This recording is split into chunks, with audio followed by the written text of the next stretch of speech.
We have one. Okay.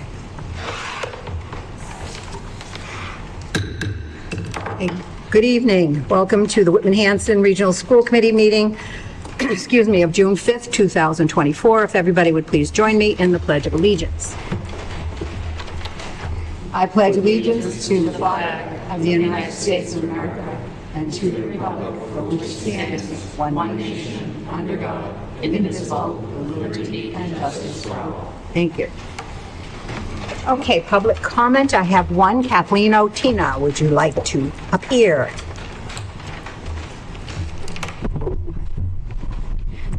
Thank you and good evening. I'm Kathleen Otina, Yes. 344 Washington Street, Whitman. I'm the Finance Committee Vice Chair and the liaison to the Whitman-Hanson Regional School District. I'm here tonight to express my concern that the town of Hanson has yet to come up with a plan to fully fund the fiscal 25 Whitman-Hanson Regional School District assessment. At Whitman's May 6th annual town meeting, the Finance Committee made a series of recommendations to fund capital items as well as fund our Article 2, including the full Whitman-Hanson Regional School District operating assessment of $19,135,687. We recommended the use of $1.1 million in free cash and $280,443 in capital stabilization for a balanced budget that did not pit one department against the others. There were no layoffs, no police officers, no firefighters, and no teachers lost their jobs. As of today, the Hanson Finance Committee webpage lists the following account balances: $627,029 in free cash, $213,400 in Whitman-Hanson Regional School District capital stabilization, for a total of $840,429. There's also $91,869 in the reserve fund. Whitman starts with $35,000 in its reserve fund. There is a budget deficit of $372,140 in the Whitman-Hanson Regional School District's operating assessment to Hanson. There is $213,400 available in the Whitman-Hanson Regional School District capital stabilization account that could be applied to capital expenditures, including the debt. That would leave a difference of $158,740 that Hanson would have to fund using free cash. If these recommendations were followed, Hanson's free cash balance would be $468,309. It would not deplete the fund. Whitman's free cash after our annual town meeting was down to $277,000. On March 20th, you, the school committee, voted assessments to Whitman and Hanson that would have caused the town of Whitman, between the town's assessment for the schools and the other departments, to have a $2 million deficit. There was no way in March that we could have filled that gap using free cash and capital stabilization. Fortunately, on April 8th, the school committee reconsidered its assessments to the two towns, took about $1 million, $910,500 from the budget. The assessments were down by over $500,000 to Whitman and over $300 and something thousand to Hanson. The gap became manageable. The two select boards, after you made that decision, proceeded to recommend budgets with a 5% increase funded within the levy limit and the difference to be funded by a Proposition 2.5 override. For Whitman, that translated into $509,212, and for Hanson, $372,140. To the best of my knowledge, no effort was expended to encourage voters to support the override or even let them know what was at stake. What was at stake? For Whitman, it was 8 elementary classroom teachers, grades 2 through 5. For Hanson, it is 7 classroom teachers, grades 2 through 8.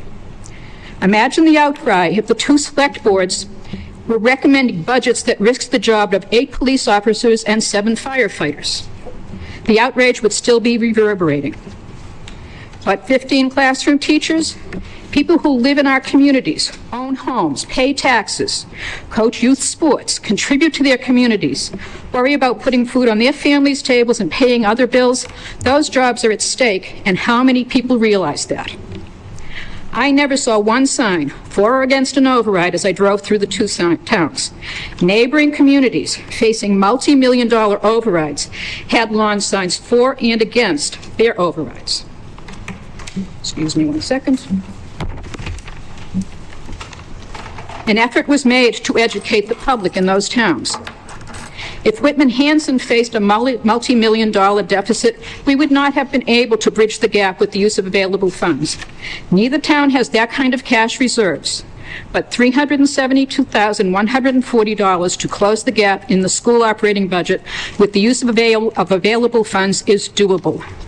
No other budgets need to be cut. No other municipal employees need to fear their jobs. No municipal services will be impacted. I urge the Hanson representatives to put forward a proposal that leads the voters at your June 17th special town meeting to fund the fiscal 25 school budget with available funds. The wording of your Article 1 has me totally baffled as to what solution, if any, the Select Board and Finance Committee are planning to recommend. If the budget is not funded, we are looking at a district-wide town meeting sometime in July. Long after pink slips to teachers will need to be issued to 15 teachers. Teachers who, during the early days of COVID, when parents were stressed about childcare, cohorts, remote learning, very real public health dangers, 15 classroom teachers for our youngest students showed up day after day to do their best to provide as normal a school experience as a pandemic would allow. How quickly we forget the teachers showed up. The pandemic is over, but the impact still lingers. Now is not the time to reduce the resources that our students need. I urge you to propose and support a budget solution that puts an end to this impasse. Thank you, Thank you, Kathy. Thank you very much, Kat. Okay, so how do you want to introduce this? Dr. McEwen, or Ms. McEwen? Ms. McEwen? Yes.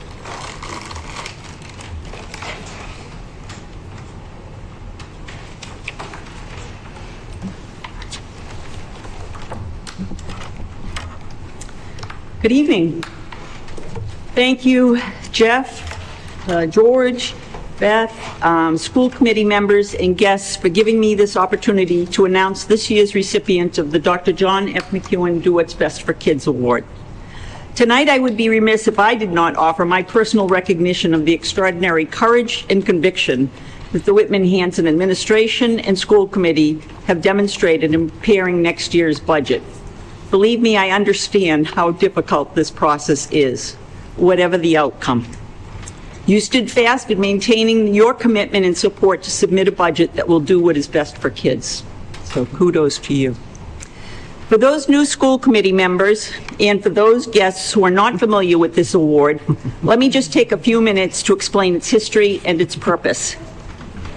With the generous support of time by the Whitman-Hanson administration and the Whitman-Hanson school community, this annual award is given to acknowledge the legacy of John McEwen, who served as superintendent of this district from 2001 to 2009. Since this is the 10th anniversary of the Do What's Best for Kids Award, I thought it would be appropriate to explain how the award evolved. Many people now working in the district would not have known John's story. John announced his retirement from Whitman-Hanson in late spring of 2008, 1 year prior to his planned date of departure. Shortly after his announcement, he was diagnosed with stage 4 melanoma. He was an idealist and a realist and pleaded with the doctor to tell him how much time he might expect to live. The doctor said he didn't like giving that kind of information to patients because he said that time was just an average. Very reluctantly, he told John at that time the average at this stage was 6 months to a year. John immediately said to him, "We're going to beat that." He did. He lived 5 full, productive years working, spending time with our family, and traveling. As I said, he was a realist. He insisted on making his own funeral arrangements, which he called reality shopping. He told me that he wanted to have the following, and he had told me this for years. He told me he wanted to have on the following on his headstone, "He is not here, he's in a meeting." I got the last word, and instead, I engraved on his headstone is, "In life, love and do good. In death, there are no regrets. In memory, love lives on." To me, this captured how John lived his life both personally and professionally. This was the sentiment that my family and I wanted the award to capture. A committee selects the recipient from nominations submitted by any person or group of people from the school community. The award is given to a staff member or team employed by the district who has demonstrated extraordinary vision, creativity, competence, and execution of their job responsibilities during the current school year. John strongly believed that a school was not a building, but a community of support that maximized learning for all students. It was his practice to personally write letters or notes of appreciation to members of the staff, whatever their role, acknowledging their contribution in carrying out the responsibilities to do what is best for kids, without expectation of financial compensation or recognition. My family and I recognized, as we considered the criteria for this award, John would not want the focus on him, but rather draw attention to staff members' ongoing achievements in supporting students. The award is designed to recognize the unsung, everyday heroes who make a difference in students' lives. Past recipients have ranged from the spectrum of staff from an administrator, a daily porter, teachers, a director of maintenance, a liaison to families of students at risk, and a coordinator of the non-traditional curriculum for developing life and vocational skills for 18 to 22-year-olds. According to the nomination submitted for this year's recipient, the nominee is both an innovative instructor for students and an excellent role model to his colleagues. No matter the science subject that he teaches, he has brought energy and enthusiasm to his classroom for the past 29 years. As an example of how far he goes above and beyond expectations, they're reflected in how he prepares for rigorous and challenging courses such as AP Chemistry. He spent personal time on Saturdays and during the summer to ensure that the experiments conducted with the students would help them better understand the scientific concepts. He is the originator and creator of the Whitman-Hanson Science Summer Camp. He runs multiple weeks of hands-on experiments with different daily themed events. He truly makes science fun, engaging, and it comes alive for kids of all ages. In addition to teaching science, he's coached several different sports, modeling teamwork, a strong work ethic, and commitment to continuous improvement. He has served as an instructor in the school's driver education program. The review committee selected him from among 8 other worthy nominees so that the entire district would know the exceptional professional person he is and how much he is valued by the Whitman-Hanson Regional School District staff, students, and families. He should take great pride in knowing that his work within the school and the district is valued by his colleagues and everyone who interacts with him and his programs. It gives me great pleasure to introduce the 2023-24 Dr. John F. McEwen Do What's Best for Kids Award to John Rosen, science teacher and coach.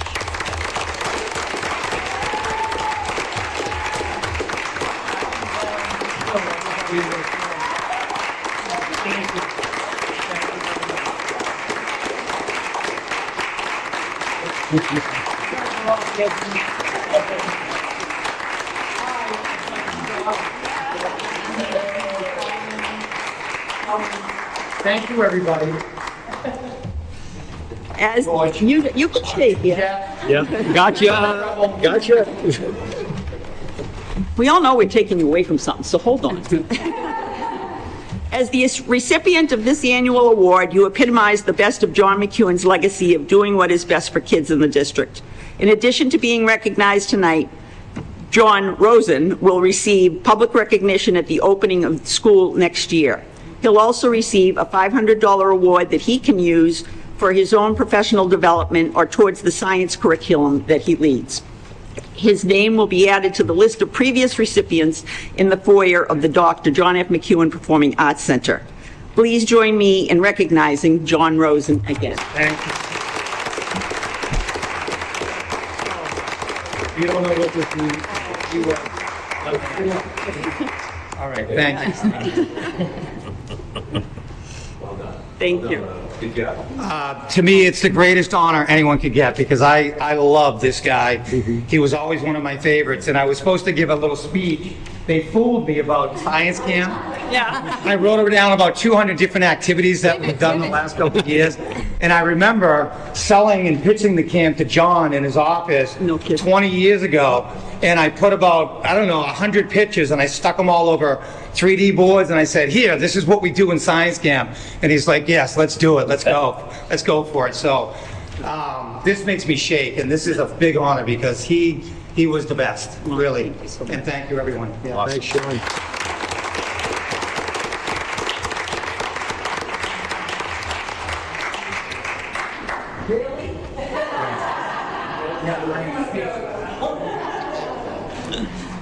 Thank you all. Thank you, Margaret. Thank you, Margaret. Thank you.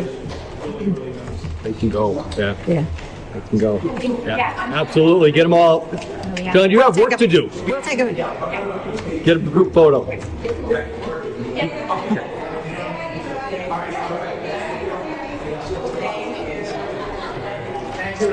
you're welcome, John. Good luck.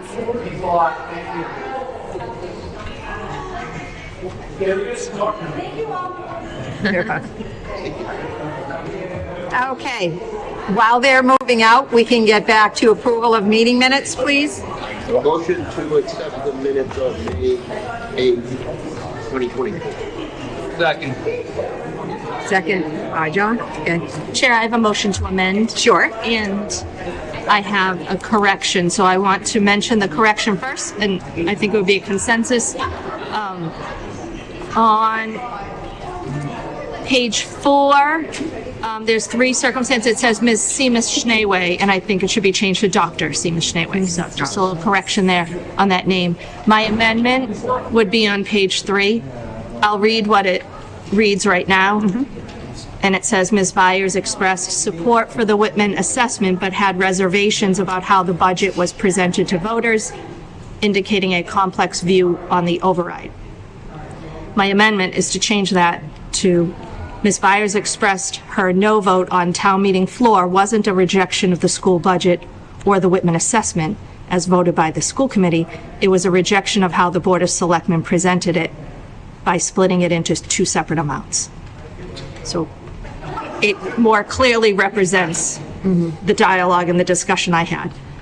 So that's my amendment. Second. Okay, any questions on that? Okay, so we're going to vote first on the amendment. Okay, and then, so we don't have to do any roll call. So all in favor of the amendment? Okay, and opposed? Abstain? Okay. Yes, Two abstentions. Okay. All right, now we'll vote on the meeting minutes themselves. Okay, all in favor?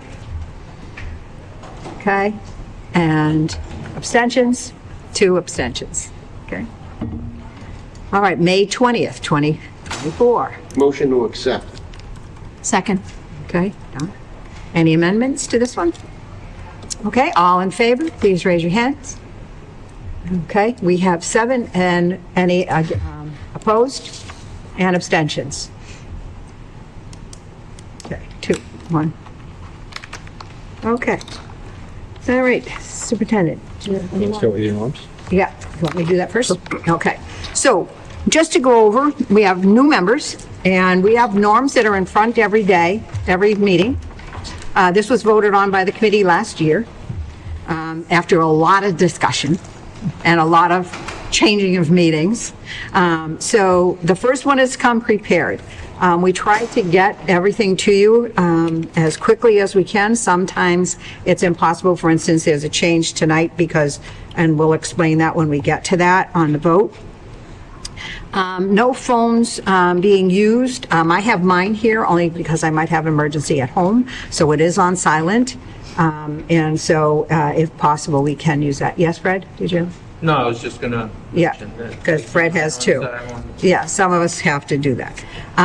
Number 3 is really important. Listen and keep an open mind, because you want to hear what people have to say and their reasons, before you speak up or want to speak. Allow for different ideas. That's why we're a committee. If we all viewed the same thing the same way, why have a committee? We wouldn't need one. Problems and issues, have a solution. If you see a problem, try to have a solution, or maybe come up with some ideas that could be a solution. We might not always have a solution, but you see a problem, it's okay to mention.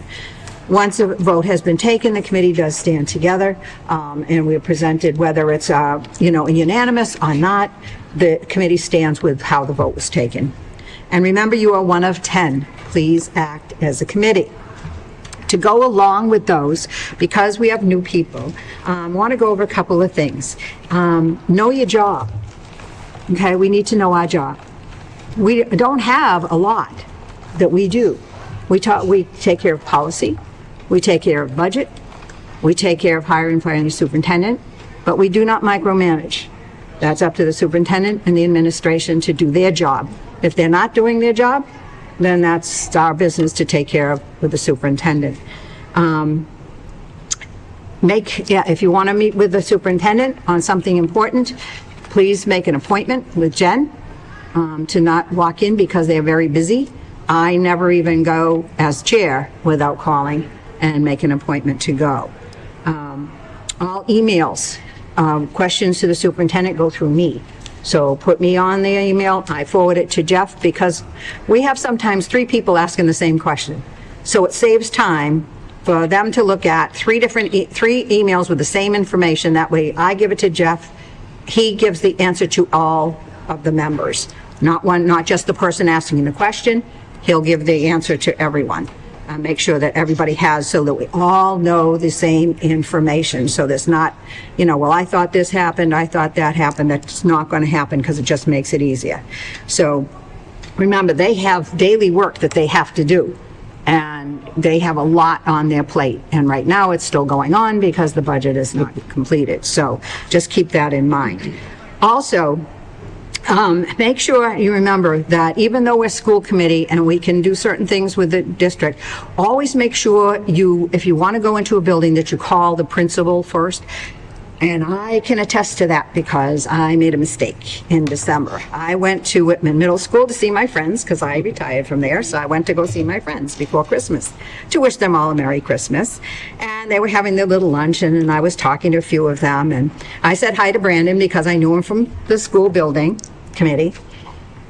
Unbeknownst to me, and I found out later from the superintendent, that Brandon called him and said, is there something I should be worried about, because the chair of the school committee is here at the building.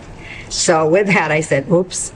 So keep that in mind if you're going to go, to let them know that if you just want to visit somebody or talk to them about something, that let them know. But also remember that Jeff is their boss. So if you have a problem with one of the principals, please go through me and speak to Jeff. If it's a personal item, you can always go to Jeff directly. You don't have to go through me. I just remember that, it's a personal, you don't need to go through me. Anything else? Can you think of?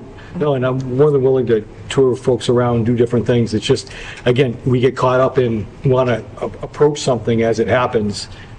The more streamlined information coming to my office, the better, especially around budget time or personnel time or rumors around the district. Just shoot it to Beth so that we can head it off. If you see something on social media, let Beth know too.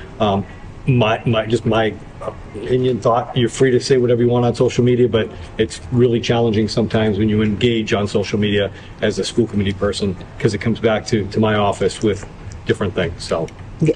And yes, Fred. I was going to say, last year, funneling everything through the chair, I thought that went pretty well. Thank you. Thank you. And remember that sometimes when you speak as a person, when you're on the school committee, they sometimes think that you're giving the opinion as the school committee and not as your person. So if you're going to make a personal comment, make sure you say, I'm saying it as a person, not as a member of the Whitman-Hanson School Committee, because that, it's always the same way.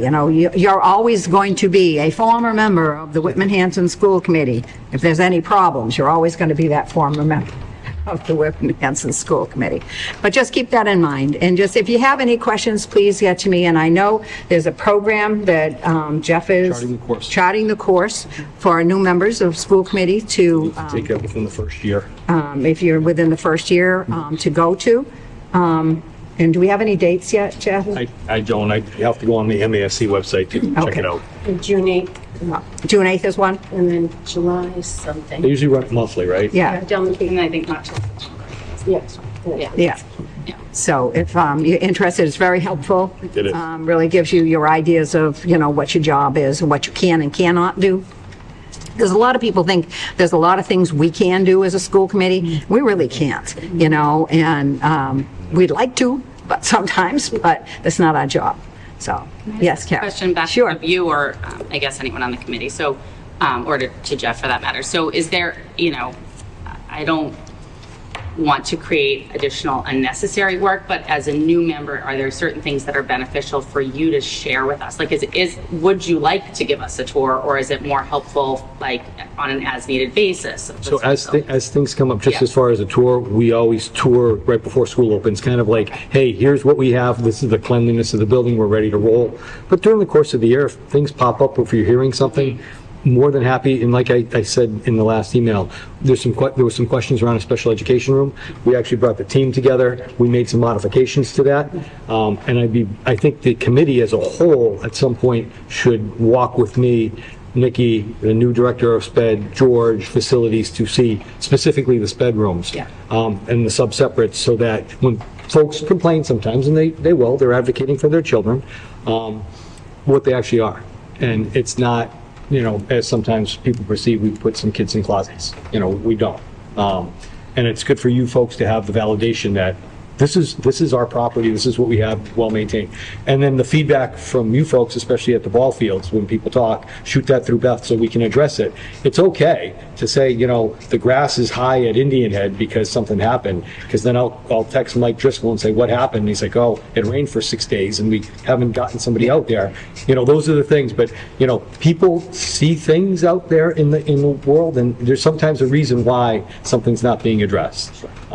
So just, as we work together, we try to solve problems. So the tour that we do, that's every year, is the week before school starts, right? It's usually Thursday? It's usually the Thursday before school teachers starts. arrive. In the morning, and it lasts because we go to each school. We go to school to school to school and walk through.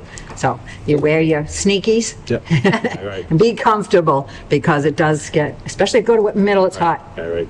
Mr. Driscoll is always on those tours. Yeah. He's always with us. It's not only just the building principal, or maybe even the assistant principal that might come out for a little while, but Mr. Driscoll, and his knowledge is vast. He's got he's, to me, Ernie 2.0, and he just knows it. Thanks, Lisa. Like Fred, he can fire off a few numbers and this and that on different building aspects. Been known to. You know your stuff. Yes, Hillary? I just had a question, and as I look around, I don't know that because yours is in the middle school still. So my kids are still in the elementary school where we can come in and see things and do things. Like field day, I'm volunteering at field day. Those things are fine, right? Like to your point, like Absolutely. I don't want anybody to be like, oh, she's here to what? No, I'm just You're running the dunk tank you're at field volunteering, day. Your name is Right. on the list. Right. So it's Right. not a surprise visit. Right. That's Okay. what I mean, because I was a surprise. I'm sorry, it was to see my friends. Poor I was- Brandon. Poor Brandon. Right. A little nervous. So, on his toes. yeah, well, I didn't mean to do that, but So yes. if you're there in the capacity of a parent, Yes. and so Yeah, that's different. Yeah, it's- That's totally different. because I also have a I was there as a friend, and I still got. you're gonna adopt a kid. You go. Oh, I guess I want so. to go back to the social media one. Yep. Let's say somebody sends me a message on Facebook asking about something, let's just say budget. Are there restrictions or parameters that I have to stay within? Can I just say whatever I want, my opinion? Or, this is all public record, right? Yes. So I can talk, okay. Yeah. So, I mean. I get those. Yeah, that's. Did you see this, or, why is this happening? And sometimes if you get that, fire it off the Beth or myself, and I can maybe get you an answer. Okay. that you don't Yeah, if have. you're not really sure. You know? Yeah, Yeah, of how to answer I sometimes, keep something. them short, quick. Yeah, I'll look into it. yes. There's, I'm coming from a different committee, so a big part of the obligation is to our vote, our elected officials. Could we just say, in my personal opinion? Yes. You Sure, could always. do that, Absolutely, yeah. and to make sure I'm not speaking on the behalf of the committee. Right. Yep, absolutely. No problem. Okay. So just before I get into the preps for Hanson Town, just want to say 231 students graduated Friday night from Whitman-Hanson Regional High School. Great ceremony, hour and 25 minutes. It worked, weather was outstanding, thanks to everybody that came out. And then Thursday night, 12 members of the community evening school graduated. A couple more next year, or maybe over the summer.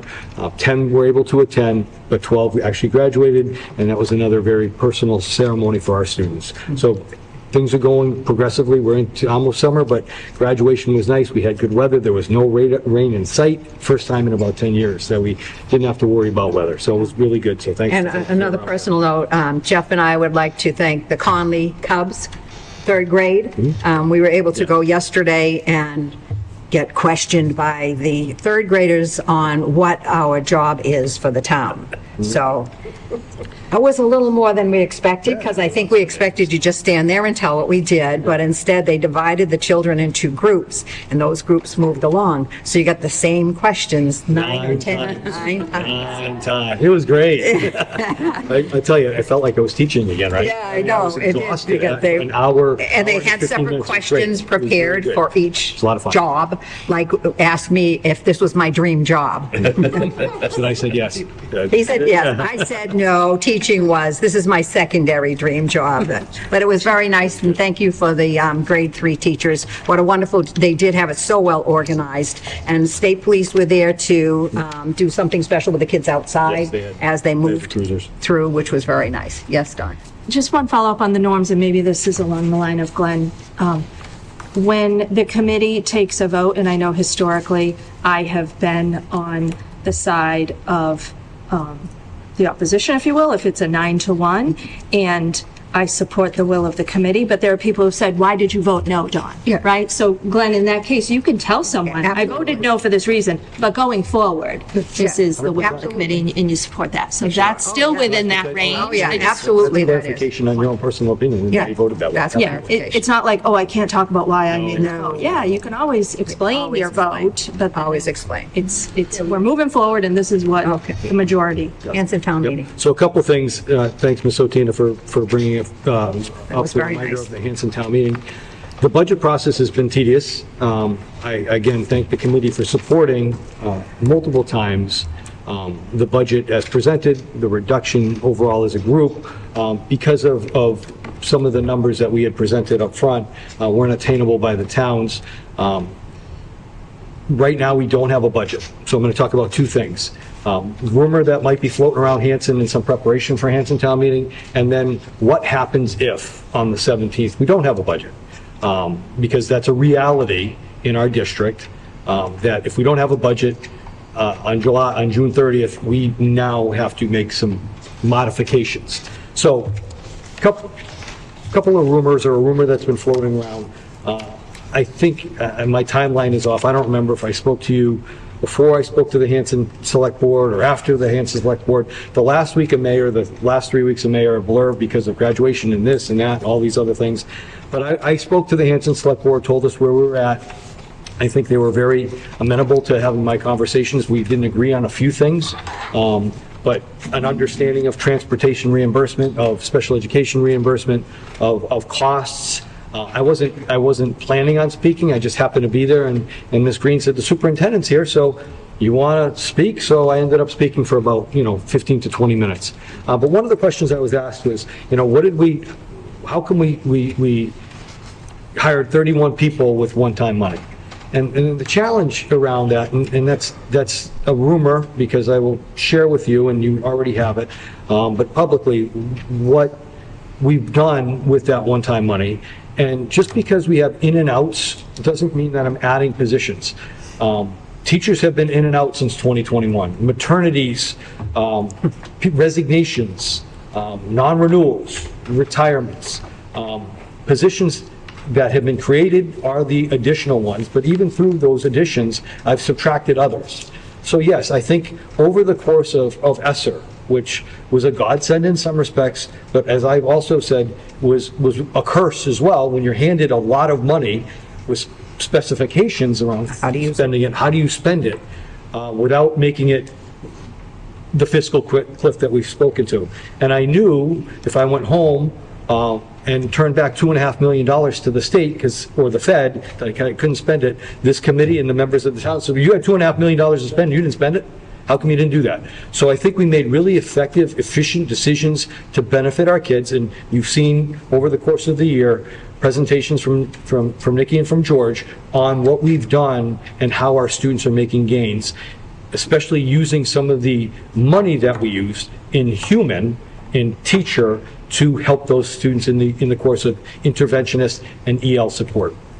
So I know I sent it out to you, but really, since 2021, and I don't include paraprofessionals or special education folks because those programs fluctuate, we add and subtract, and this doesn't include replacements for retirees or staff members.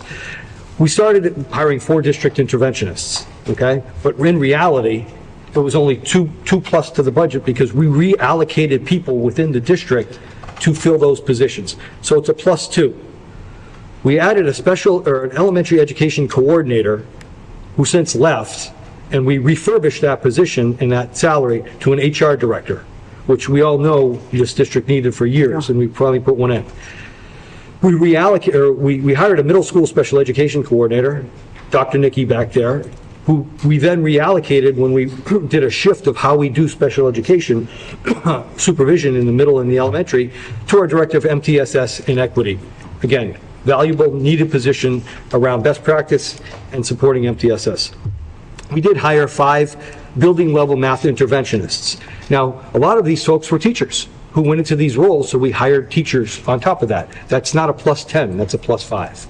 So these were folks that went in, so it's a +5. We hired another nurse. We had some real needs during COVID and post-COVID, especially in the preschool and the high school. Previous, we only had 1 high school nurse, and when we merged with McQuon, we were supposed to get a full-time nurse, and the high school never did it. So we added a nurse to cover some high school, but really preschool. We added a district-wide family liaison. We all know Felicia. Felicia was here. And because of our increasing EL population, has been a valuable asset for our EL community as a liaison. And we've hired 6 English language staff members, both teachers and tutors, more primarily teachers, to make sure legally we are supporting our increased EL population since 2021.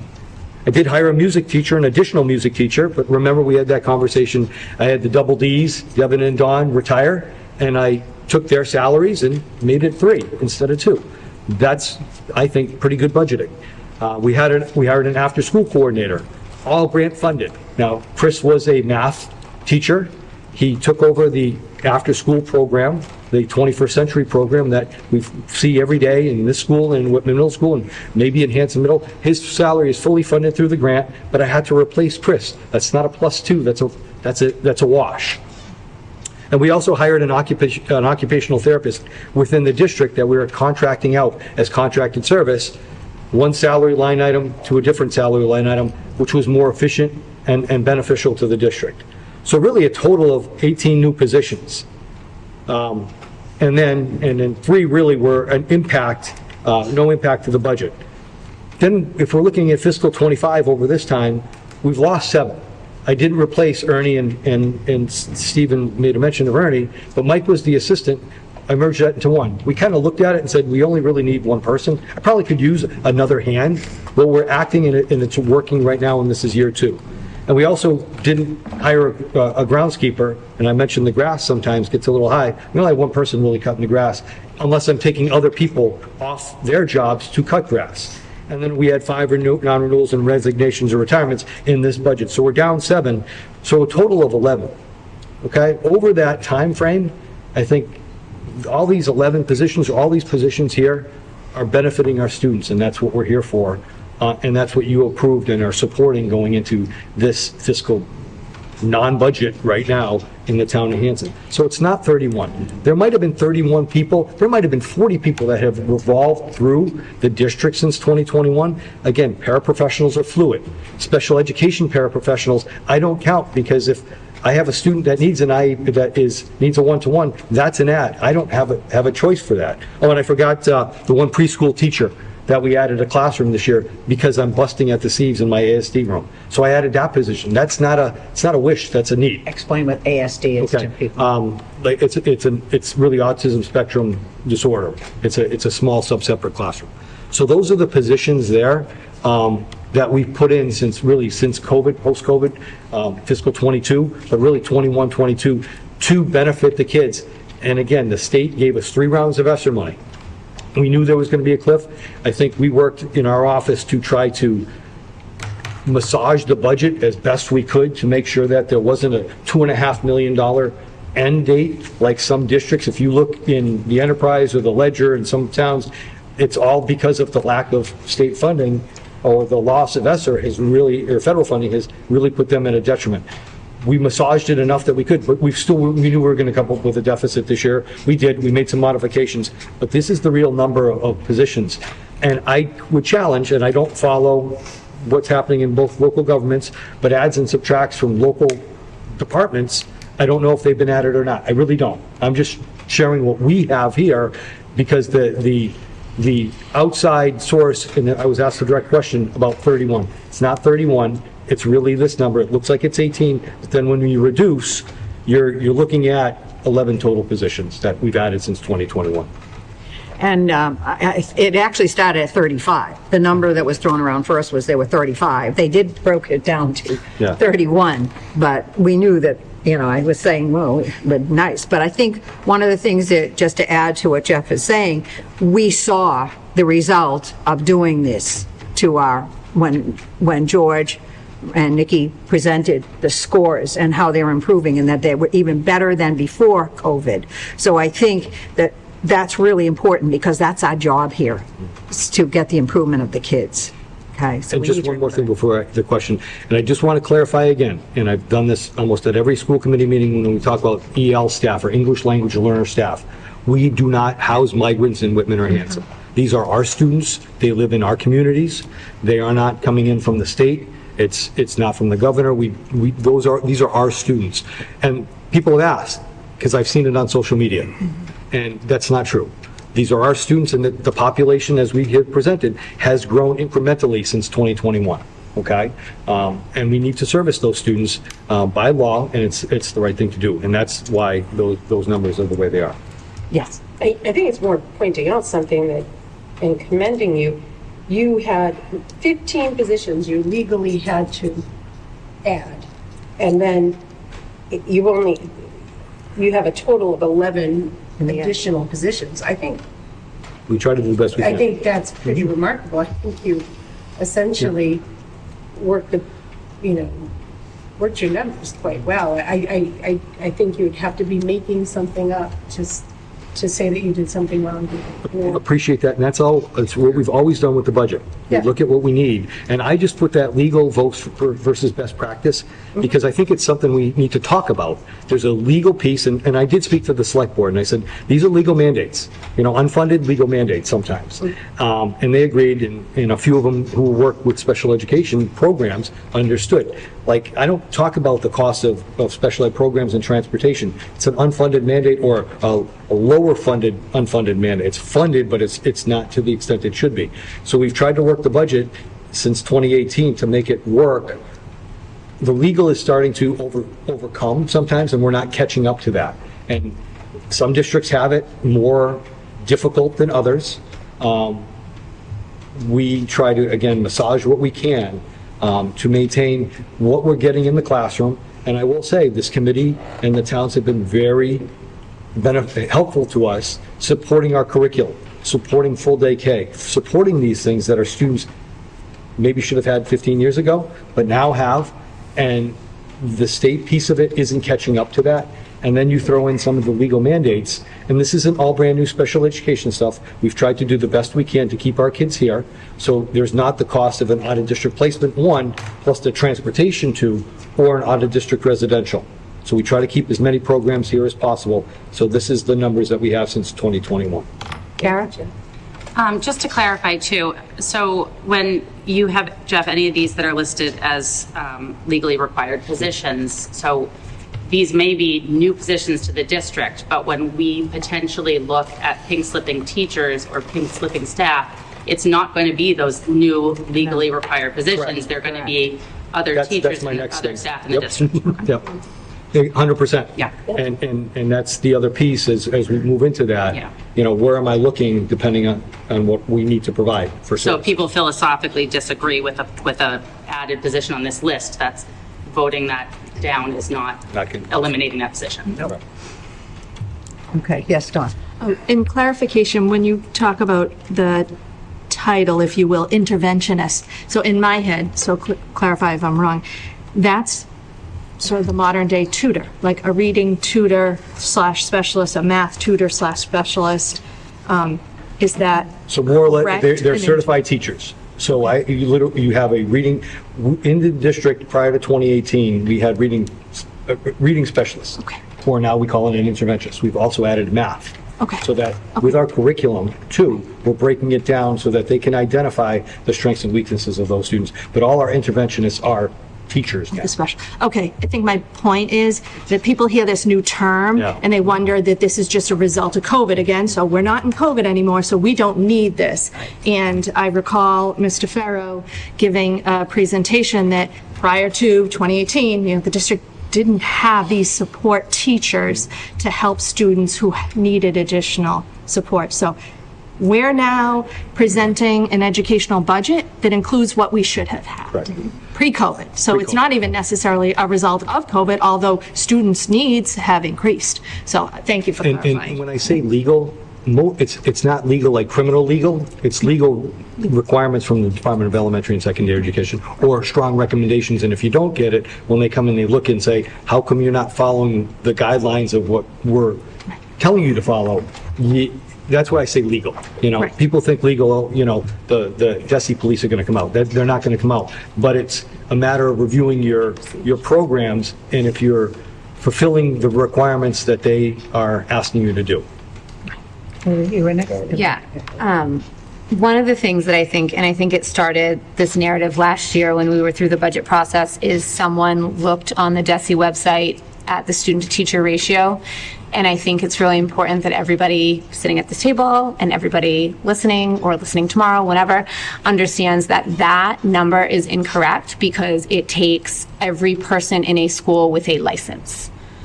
It is not the number of teachers in a classroom. So for example, at Indian Head, Dr. Jocelyn has a license. He does not have 25 students sitting in front of him all day. So he is added into that student-to-teacher ratio. The adjustment counselor, who probably sees one student at a time, 2 students at a time if she's doing peer mediation, does not have 25 students sitting in front of her at a time. That narrative started last year at our budget process, and that I think is where some of this is coming from, where in 2018, their student-to-teacher ratio was this, and now it's this. Well, they must have added X amount of positions. If you aren't in education, this is probably going to sound bad, but you can't go on the DESE website and think you understand what information they're trying to get across. Some of the things. And that is a really good example of one of the things. And that's very aggravating because we're being told something that we know is not accurate, but it's out there in the universe and in the world we live in, people pick it up, and that's exactly it, 35 positions. I mean, this is great, this is really helpful, and I think, Don, you brought up a really good point that perhaps it's the interventionalists. No, these are reading specialists and math specialists, right, that every other district has in their elementary schools. And we haven't had it, and now we do, and we saw that it works, so. Kara, you were next. So I just want to go back to the interventionist conversation again a little bit. So I think part of why it's kind of legally a legal issue right now is because DESE's pushed towards the MTSS process. And so these interventionists, in my experience, provide tier 2 level support to general ed students to remediate gaps. And so the goal is hopefully short-term interventions that can get them up to grade level performance and avoid becoming, resulting in potentially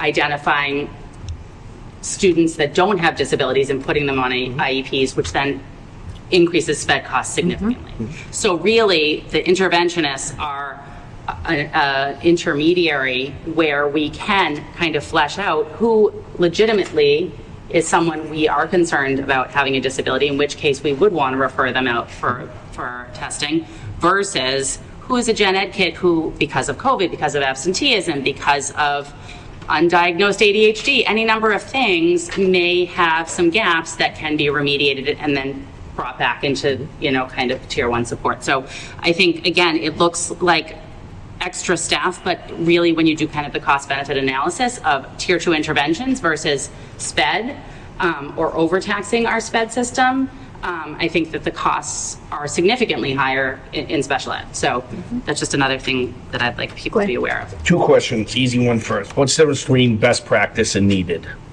So when I say best Same practice, thing?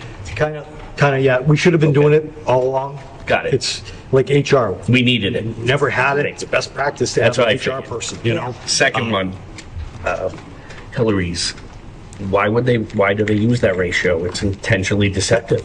It is. So why? Always has What's been. well, that's great. I would tell you, people do but intentionally it deceptive used things to- all the time. It used to It's drive me crazy because it would good say. to know why. It would say that, the class size is 15 to 1, and it's like. But they know it's 10 to 1, intentionally and it's deceptive like, too, though, so Yes. why? I don't know why because There's gotta how be a many reason. licensed people are in the building? That's Yeah. come down to money somewhere. Yeah, It but always it's comes down to money. tough because it does, to the it's- outsider, it looks like we have these nice small Yeah. little class sizes when they don't, Sure. because they count, But even- they count everybody. You They want to count buy a house the in this, nurse, in this. They town, count you're the like, oh, nurse, great. they count everybody. Sure. So And then the it kid comes doesn't. home and he's like, yeah. oh, there's 40 kids in my Yes. class month. Yeah. So That can't be possible. Yeah. It says on the Jeff Simonak's website. opinion, it's political, because if you actually showed 30 to 1 ratios in a school district, people would be all over the Department of Elementary, Secondary Education for more state funding for schools. How They'd be all over do it. we fix that? I don't know, because that's been like It that, has. again, Okay. for forever. BS. Yeah. But that's an important thing for people to know. Yes. Yeah, Absolutely. I'm glad I found that out. I just want to highlight, just for financial reasons, sometimes you spend the money, you do it right, it's cheaper. It's just cheaper. You do it right the first time. And you spoke on, how do you increase special ed costs? Do it wrong the first time. Do it wrong the first time, so. Yeah, very good. Any other questions on those position pieces? So part 2 of what I want to talk about for the Hanson Town, for the town meeting. So I went through and crunched numbers because, again, if we don't get a budget on the 17th, we have no budget. So by law, I have to report to the commissioner at DESE that we have a failed budget, which then will allow the commissioner to put us on a 1/12 budget of fiscal '24, either the exact amount or over that. The commissioner has that determination, okay? In 2020, it was the exact amount for the month of July. And realistically, for the school district, the month of July is not a fiscal crunch for us, because our teachers are paid when they leave in fiscal '24 before we start fiscal '25. We don't have another big pay period until August. So we can limp through 2020, or through July. However, because it's about a $2.5 million deficit from fiscal '24 to fiscal '25, I have to make sure, if I don't have a budget, to prepare for the worst. Meaning if by August, the end of August, September, we don't have a budget for some reason, I have to make sure we have a reduction of $2.5 million, which is teachers. But as I reminded, if I pink slip or riff teachers, I have to cover 40% of their unemployment costs as of the day that I've riffed. So I have to look at the long game and be prepared for a no budget into August, September, October, November, December. In December, if we don't have a budget, the commissioner will give us a budget. Okay, takes it out of the town's hands and said, this is your budget for the year. But as you know, school starts in September. So looking at the numbers, and Ms. Otina, I'm just going to clarify you were a little short on the number of RIFs that I have to give. So we've talked to the association, and Kevin's here, we've dialogued along the way. The teacher's contract says reduction in force letters should be out by May 30th, if possible, no later than June 30th, okay? Teachers leave us on June 13th this year, town meeting is on June 17th. To try to avoid mass anxiety, because I'm optimistic that we're going to pass a budget, because the school committee has affirmed a budget without cuts, okay? We already know that. So I have crunch numbers, and I will get something out to the staff next week after I speak to you, but I'm looking at, we've posted right now 6 positions of I want to fill. I want to fill 6 positions, retirees, whatever, but I'm not going to hire anybody if I don't have a budget. So that reduces my reduction in force numbers by 6, okay? I then go to my second tier, and I'm looking at a reduction in force of 26 WHEA members, okay? And it probably won't be in the area of legal, or needed, or everybody's needed. It's a bad word. Everybody's needed, but legal. And supporting legal documents to make sure we're following what the law says. So it's 26 WHE members. It'll be 2 central, and then 3 district employees in that RIF. Because I have to come up with $3.3 million in cuts to cover the $2.5 million that might be real on a 112 because of unemployment, okay? In that number, I took $540,000, which, again, this isn't set in stone. This is if I don't have a budget in September, I'm going to ask the committee to not support any varsity or sub-varsity athletics or any extracurriculars. Extracurriculars and varsity and sub-varsity athletics cost us $538,000, okay? That's 7, 8, 9 teachers that I don't want to RIF at this point. This is all hypothetical if we don't have a budget, but it could be real in August if we don't. 26 WHEA members, 3 district-wide employees, the non-hiring of 6 positions that are posted, so really 32 positions. WHEA plus 3 district, and then no athletics, because we would have to cover a $3.3 million deficit with unemployment. Now, those unemployment numbers might not be real. If we actually do pink slip folks and they get another job, I take away 40% of that piece of it. This is the challenge right now. When people say, when you do a reduction in force, it's like for every 2, you have to have 1 more person because you're covering unemployment. So those are, and as we spoke with Kevin today, these are real numbers if we don't have a budget. Those are real numbers in August if we don't have a budget. They're not super tangible, and I'm hoping if some of these teachers, if we don't pass a budget on the 17th, go out and get another job on July 1st, because they're not guaranteed one here, because I'm confident that we will in the town have a budget before August and not devastate the district with 32 vacancies and no sports or no extracurriculars. So, but again, in a reality, I'm on a fiscal 24. It's a $2.5 million deficit from fiscal 25. I have to come up with this number no matter what. Now I need another, $800,000 or $900,000 to cover unemployment if all these people take unemployment for the duration. And it won't be for the duration, but I have to budget for it for worst case scenario. And I'm hoping people understand that, because it's really difficult in my seat to say that we're going to send out 26 pink slips. And I won't do it unless we don't have a budget on the 17th. So it's imperative for parents out there watching and for PTOs to talk. Go to the meeting, talk. I'm not telling you how to vote. Go to the meeting at least in here. But it's real that if on the 9 o'clock or whatever time, if we don't have a budget, we already spoke to Kevin, George and I will be doing reduction in force letters for 26 people on Tuesday morning, and I don't know where they're coming from. They are coming from classrooms, they're coming from relateds, they're coming, and it's our first and second and third year staff members, or people that might be even, a little bit more if they're a district-wide employee, and they don't have a union contract. I can reduce those folks. I'm trying to be as honest with the committee as possible without as much fear to our staff members. But this is a reality. If we push into late August, and Ms. Otina said, super town meeting for those folks out in who's watching on TV right now or watching online, if the budget isn't approved on the 17th, the budget then comes back to the school committee. So we will have another school committee meeting where you can reassess and you can lower the assessment or keep the same assessment and send back to the two communities. Now, as we know, Whitman already voted a budget. They wouldn't have to have another town meeting. They've already voted a budget unless the committee decided to increase the assessment. They would have to have another town meeting. Once the school committee reassesses it, it would go to a super town meeting. What a super town meeting is, it's a meeting of both communities. And it's a majority vote to pass the budget.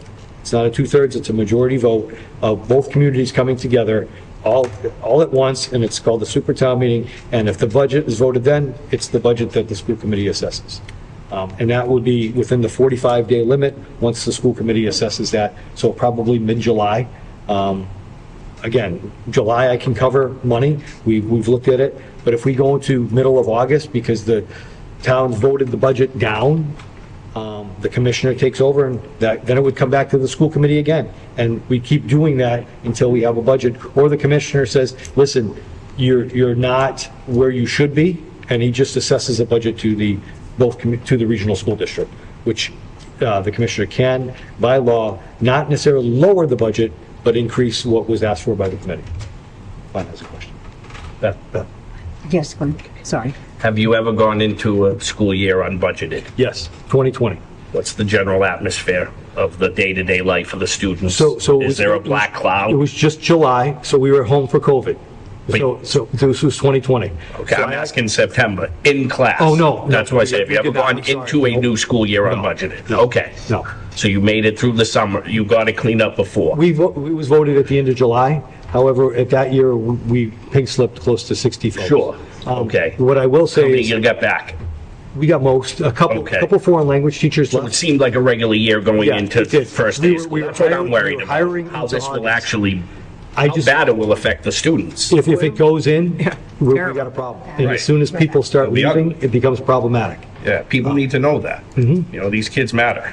Yes, They don't get a vote either. 32 positions is a lot. I mean, you're looking at a reduction in every building of every classroom, and then related, and like I said, if you, as a committee, if this doesn't get voted, and we can reassess and say, listen, Jeff, you have to come up with $538,000 more, you know, and it might not be WHEA staff because I can't violate their contract, it's district-wide, and you want to have athletics and extracurriculars instead of staff, that's going to be your decision if we don't have a vote. I'm looking at right now, least impactful to my staff Sure. right now, and if I don't have to reduce, you know, give 8 more pink slips to folks, the anxiety comes down a little. And people don't know who they are right now because it can be a variety of pieces. And going to Kara's point, you know, if you're in a sub-separate classroom, you're probably okay because I need to provide that support. But there's a ripple effect too,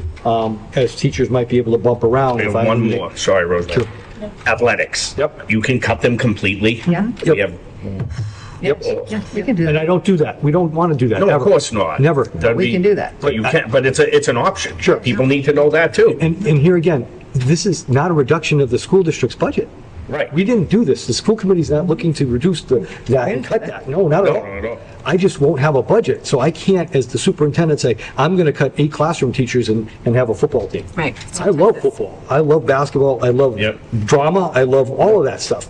But how can I not? necessary. How can I not have teachers and do that? You can't. You know, so again, total prelim, and this is, George and I talked about it, about the pros and cons, not a scare tactic, folks. If I don't have a budget, I can't represent the community saying, I'm educating your kids, but I'm short $500,000 because we have clubs and activities going on. So again, if we pass the budget, or the school committee can come back at some point and reduce, and then that's not what we have talked about, because we've already Reduce. we already did a reduction of $900 and plus $1,000 to Been there, reduce where done. we're at. We're looking for a 3.65, I think, increase of the budget. 3.65. That's not a lot, and that's my pitch, I've said it along. I sat with superintendents today in a meeting. 3 to 6 to 7% increases locally.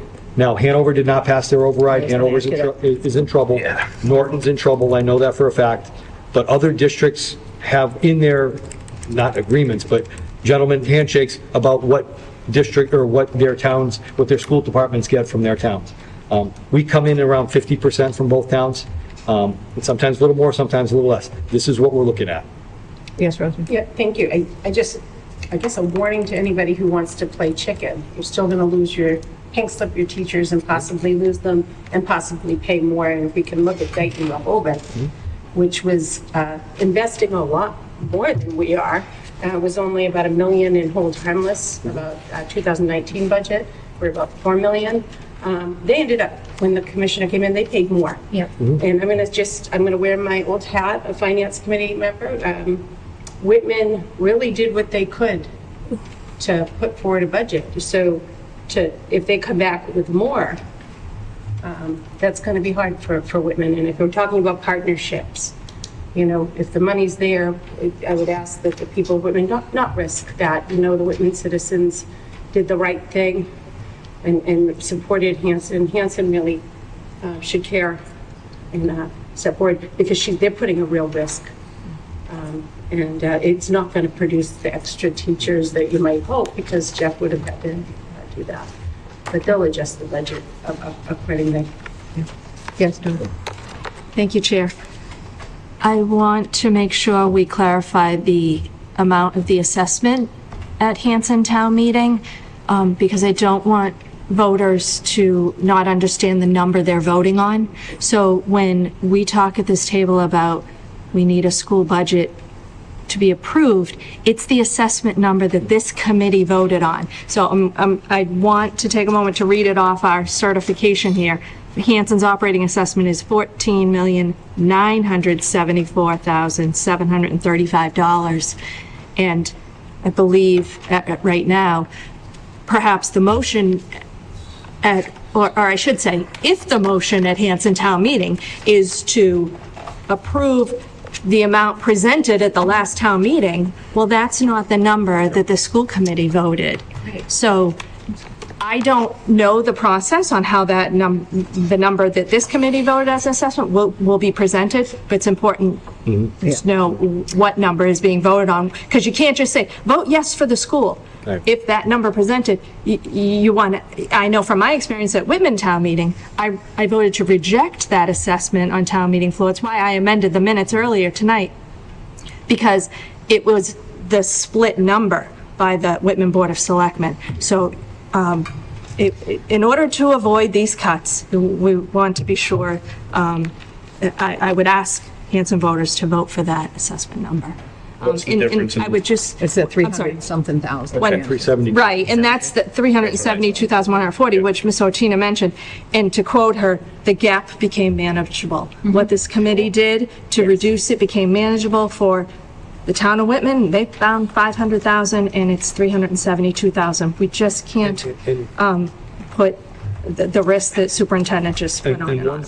One thing that was also brought out to me, and again, transparent as possible, the state's floating around budgets, the Senate budget, the House budget, $110 more per kid, or instead of $30, it's $110. So that's an increase. Right. I've heard about, you're going to get $400,000 more from the state, okay? I don't know that. Right. Plus it's not. Plus, I've got John back there going, well, Peter gave me 400 here, and then Paul took away 250. Yep. Because they increased charter school tuitions. So the net might be between 250 and 275. That might be a net. Now, if we remember last year, I didn't get the budget till August from the state, which was a reduction of about $250,000. So we had to reduce on the fly, which we did, and I can't guarantee that. So you look at fiscal numbers, but that's been floated up. So why don't you reduce your assessment now by 400? Because I can't guarantee the money's going to come in and what it looks like.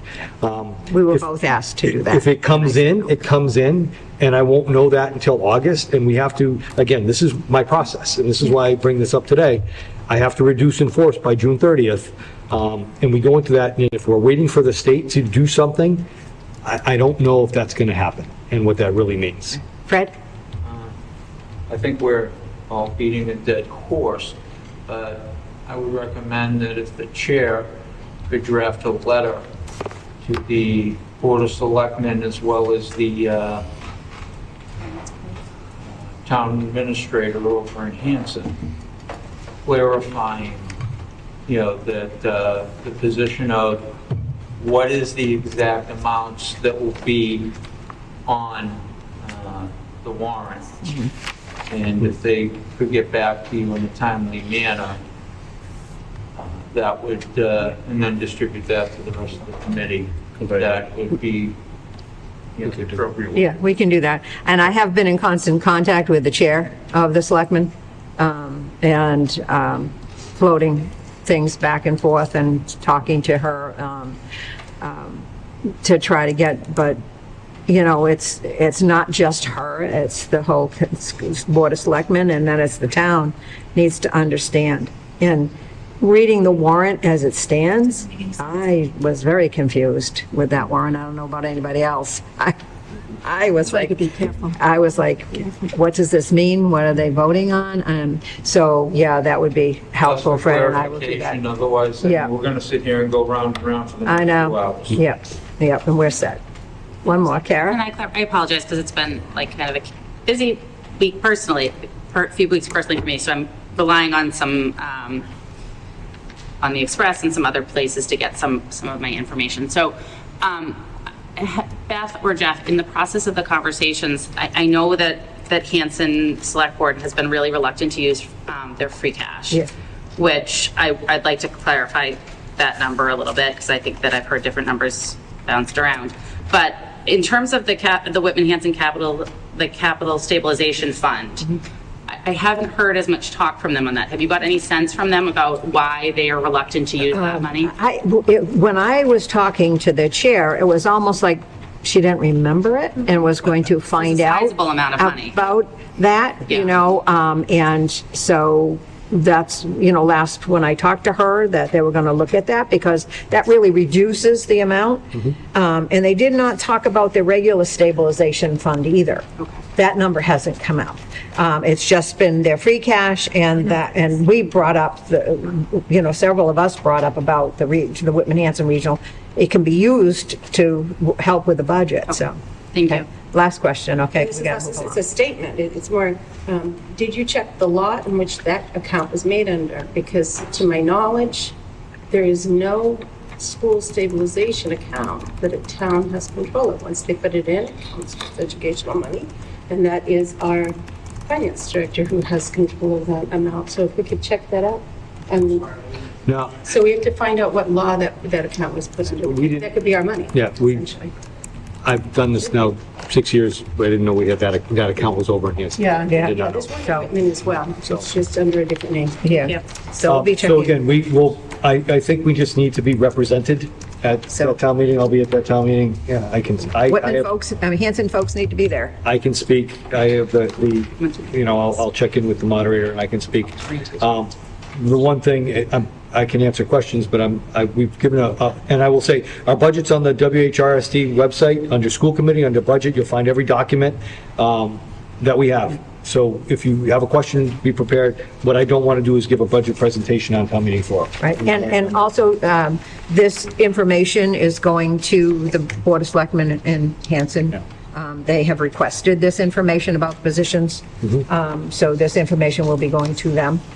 Jeff was presenting it tonight, but it will also be going out to that board for them to distribute.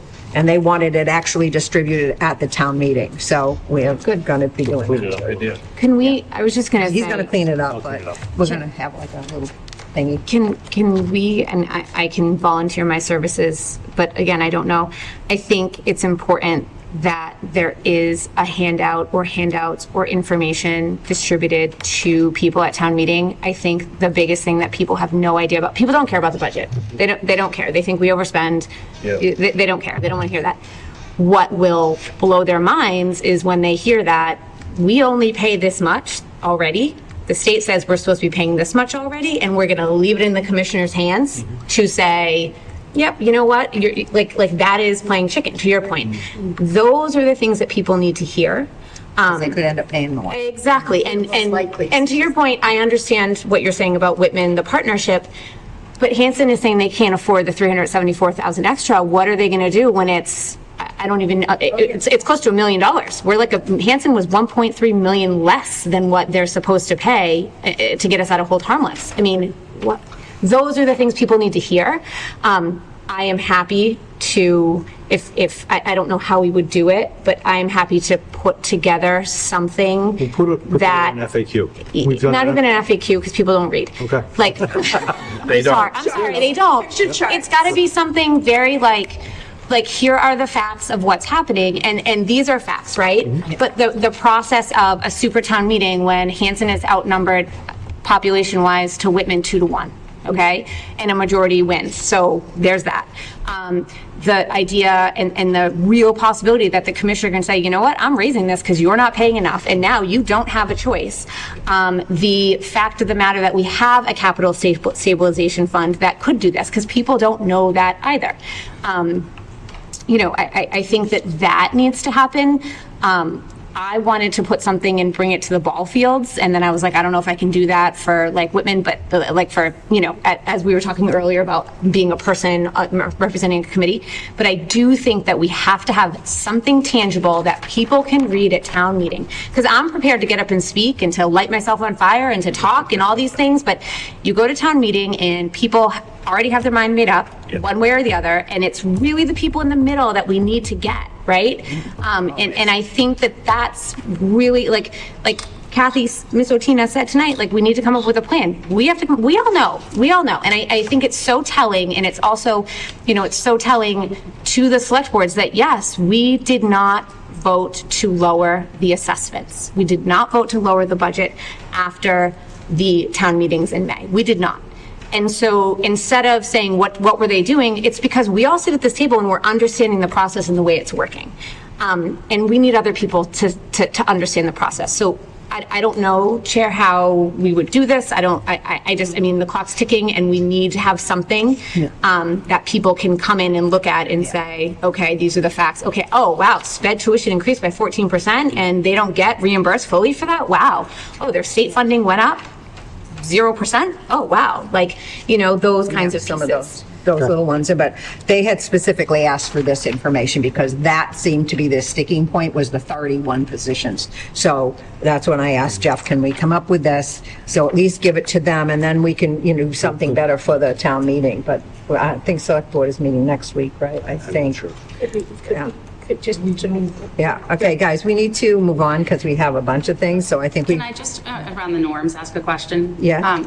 As a Hanson representative, do I need to go through you to get in contact with the Hanson Board of Selectmen or FinCom, or it's only for talking to admin, Chair?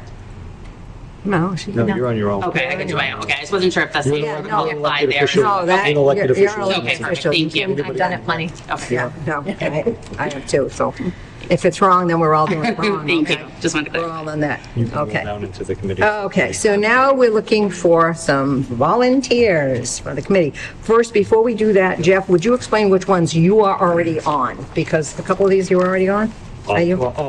So. We don't need people No. because it's you. The North River, Reeds, and South Shore Collaborative, I just need you to vote me on that. Superintendent serve on the board of directors there. A school committee member serves on the Pilgrim Area Collaborative rep. So I'm just gonna, when we get to 5, 6, 7, and 8, I just need a vote to make No, it 5, official. 6, 7. 8 is 5, 6, 7, correct. 5, 6, 7. You want all to just right. do that out of order right now and just? Okay, so why don't we do 5, 6, 7, because that's Jeff, because they have to have the superintendent. So do I have a motion for Jeff to be the North River Collaborative rep, Reed's Area Collaborative rep, South Shore Educational Collaborative rep? So moved. Second. Okay. All in favor? Thank you. Okay, it is unanimous. Okay, so 3 are done. Okay, Regional Agreement Committee.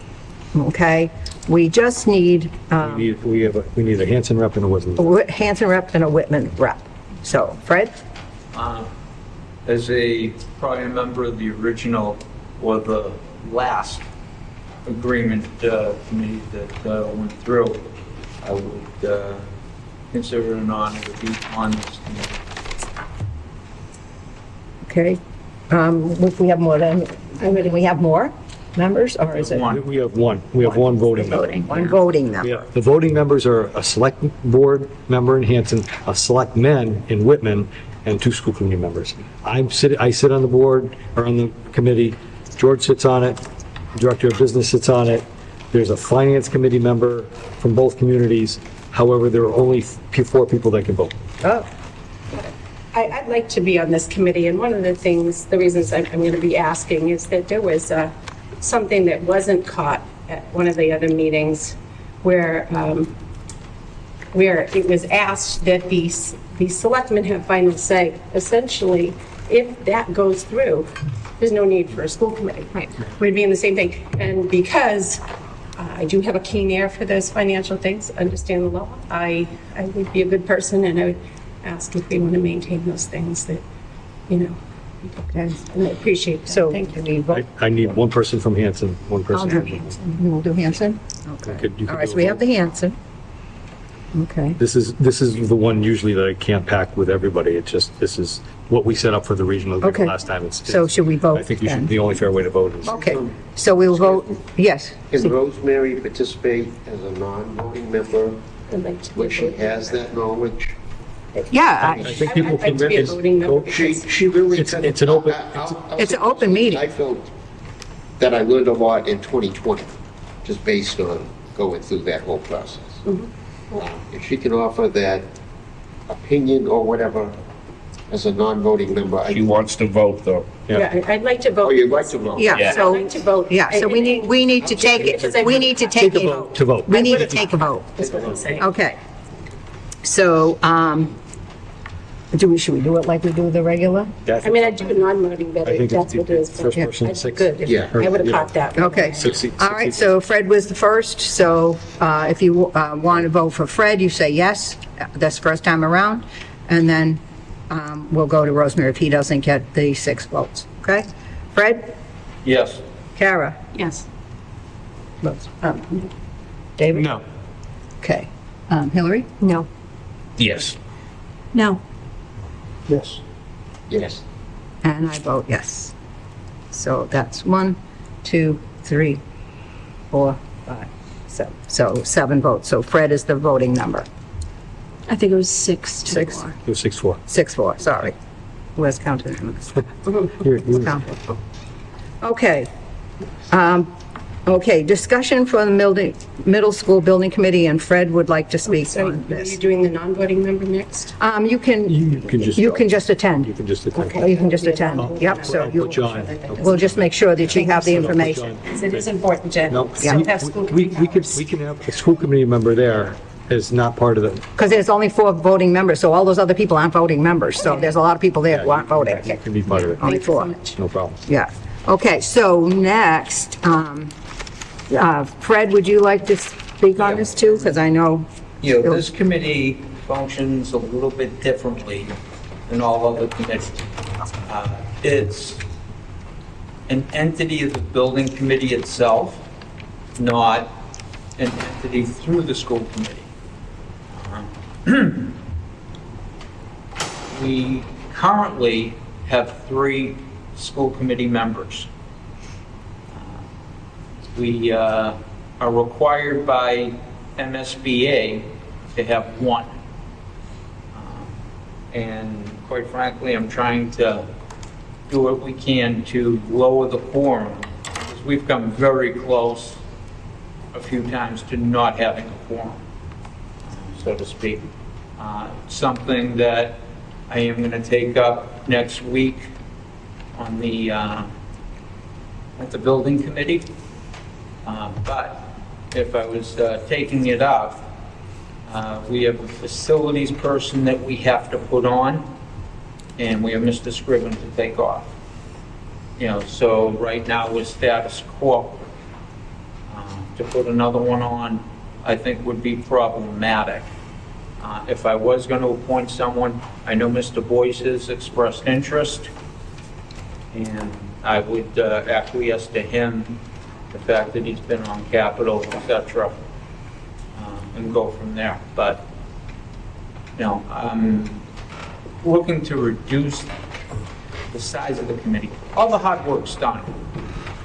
now it's a mess. The big votes and, Yeah, we're just, we're voting, to pay people and to hear presentations, et cetera. There's no real hard decisions any longer. But, I am going to take up the addition, subtraction, et cetera, next Tuesday. Jen, could you want that to the agenda? yeah, Tuesday, yeah. Is that, you can do to put it off till Tuesday? Do what? To have an extra person or not have another person? Yeah, I think so. I mean, we'll leave. Because he's the chair. I just went to the bathroom, sorry. Yeah. I didn't hear. The chair has to be decided, right? Because it's a new election season, so there's no Not chair. in the building. Not in the building committee. The building committee, because I have to go through the Yeah, MSBA. I know that because I did attend this meeting, and it was very early and very difficult for the average person to attend. It wouldn't just changing the time. You'd hate to lose the diversity of people and voices in this process. I'd like to see Mr. Boyce on this committee, quite frankly. If we could just change the time, possibly. We've had that, With changing the time as you have many administration folks. Or staff, just staff Staff. too. and they have to stay staff later. that need to attend these meetings, plus our project manager and our architect. So it becomes problematic to do them later. We have looked into it and we had discussed it way back when, on more than one occasion. Yeah. And that's why we're having a public forum later on Tuesday to inform the public. Other than that, they're quote-unquote business meetings. Thank you. Okay, so We don't have to have somebody. We don't. Table We're it. good. We- We have we a can- full committee. By MSBA rule, I need one school committee member.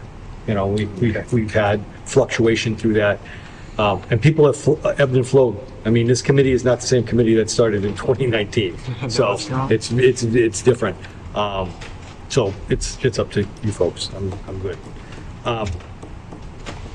Operations capital, yeah, do you want to, we'll hold on that? Yeah, Fred, you 'cause I'm can, gonna, exert my power as chair of the committee and do what we feel is best. Like, there have been other, additions, subtractions.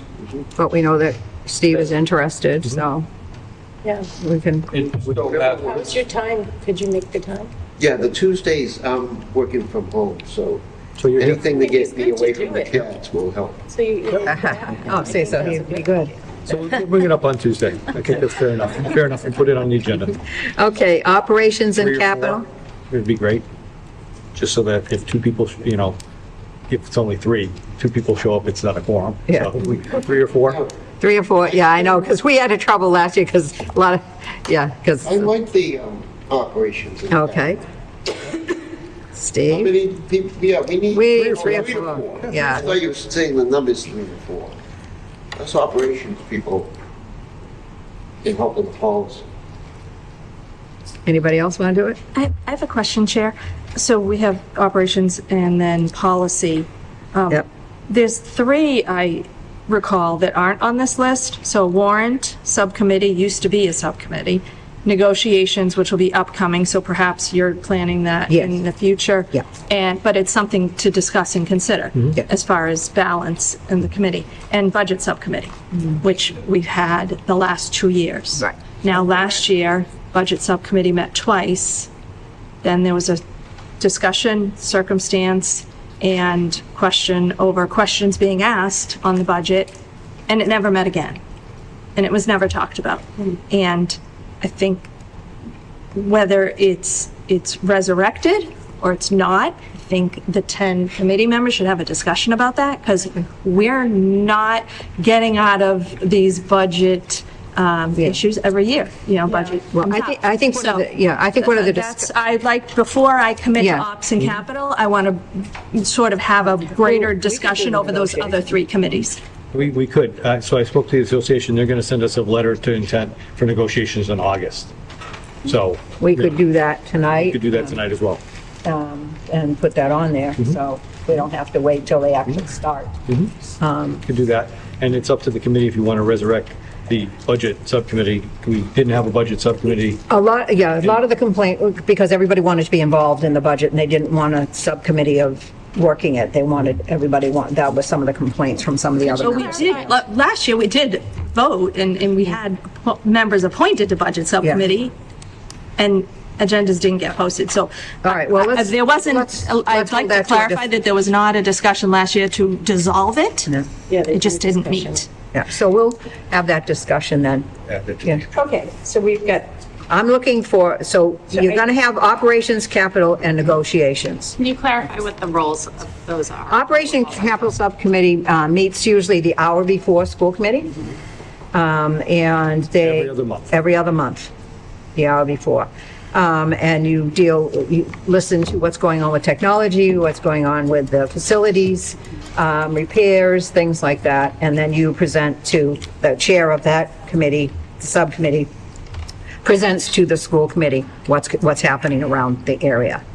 Negotiations, that would be dealt with people, of course, as is, where we have 4 units here at Whitman-Hanson.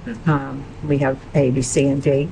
So, In the past, we've had 2 to 3 members on the Unit A committee, and then 1 for B, 1 for C, 1 for D. Because they're smaller. so A are the teachers, B is the Administration. like the assistant principals, et cetera. The C is secretarial, and D the aides. so I just I want some clarification on how it was determined that 3 were dissolved outside of the committee. They weren't. Okay, so they still Warrants, when we had the subcommittee, it ended up being that we took a vote, I remember, at one of the meetings, because people couldn't make signing it all the time. So it became agreeable that anybody who could sign could come up and sign if they were available. So that's why that was not set as a committee. So it was, like David did a lot of signing, I did, Steve did, Glenn, you did, and But may I I- know you did not, no, Michelle did. Michelle did a lot of signing too. Oh, so that was it. But I didn't recall getting, We did discuss that. no, yes, we discussed it. I never got notifications last year that there was a warrant ready to be signed that could be coming up there, so. Okay. Yeah. There's confusion over process. It's every week. Yeah. Okay, so what you're saying is these ones were subcommittees of subcommittees, essentially broken out sections. So negotiations was broken out from what? Negotiations, when it is, we just didn't put it out there yet because we not negotiating We're yet. not negotiating We're yet. not I'm just trying to understand. But it's good to be out there now, Dawn is correct, because then you can decide you want to be on that or not, because that's going to be a little more work with that one. And also with whichever group you work with, A, B, C, or In the D. budget, you said people wanted to do. We'll do more of a discussion on that in the fall or in Right. August. I would say at our next meeting, if the committee wants to resurrect that committee, Then we'll we do should it. have the agenda with the parameters around what that budget subcommittee's all about. Yeah, and I'm going to say that it was helpful when the town has for the finance committee, to have those numbers to work with. Oh, well, we still would do that. It really was important, it had that plan forward, and it takes many years to start next plan forward, so it is an important. All right. Operations and Capital Subcommittee. Well, I just have Steve. Dawn? Yep. You'd like to do that? Anybody else? I'll do it. I was on it before. I'll stay on it. Okay, so Policy Subcommittee. Policy. Glenn, Rosemary and Kara? Rosemary, and Kara? If you need a fourth, I'll do it, but if it's fine. Okay, everybody? Okay, negotiations. I'll do Unit A, Unit A. as I've done since 2012. Yes, Fred, I know. Right, Kevin? Hey, it's almost zucchini season. I